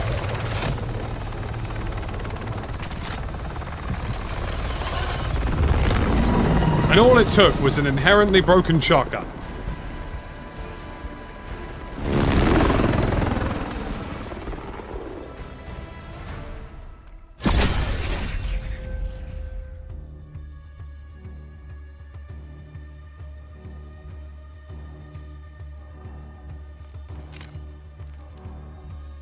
Hooray, guys! Hooray! Also, I'm like pretty certain my internet's crashing, so that's good. Like I'm like 90% confident that my internet's crashing because I can't seem to get access to DNS servers at the minute on websites, so that's good. But hey, look, we'll call it there. I think tomorrow will be a longer stream. I know. We also have stuff happening tomorrow that I can't talk about yet, but I need to go work on it now. Tee hee hee. Ah ha ha ha. Sorry. I'm too cool for you guys. But, you know, you'll love to see it. Thank you very much for the support today, folks. I'm going to go and figure out what in sweet hell's going on with my internet connection, and it'll be a lovely day for it. So thank you for all the help. Thank you for all the support.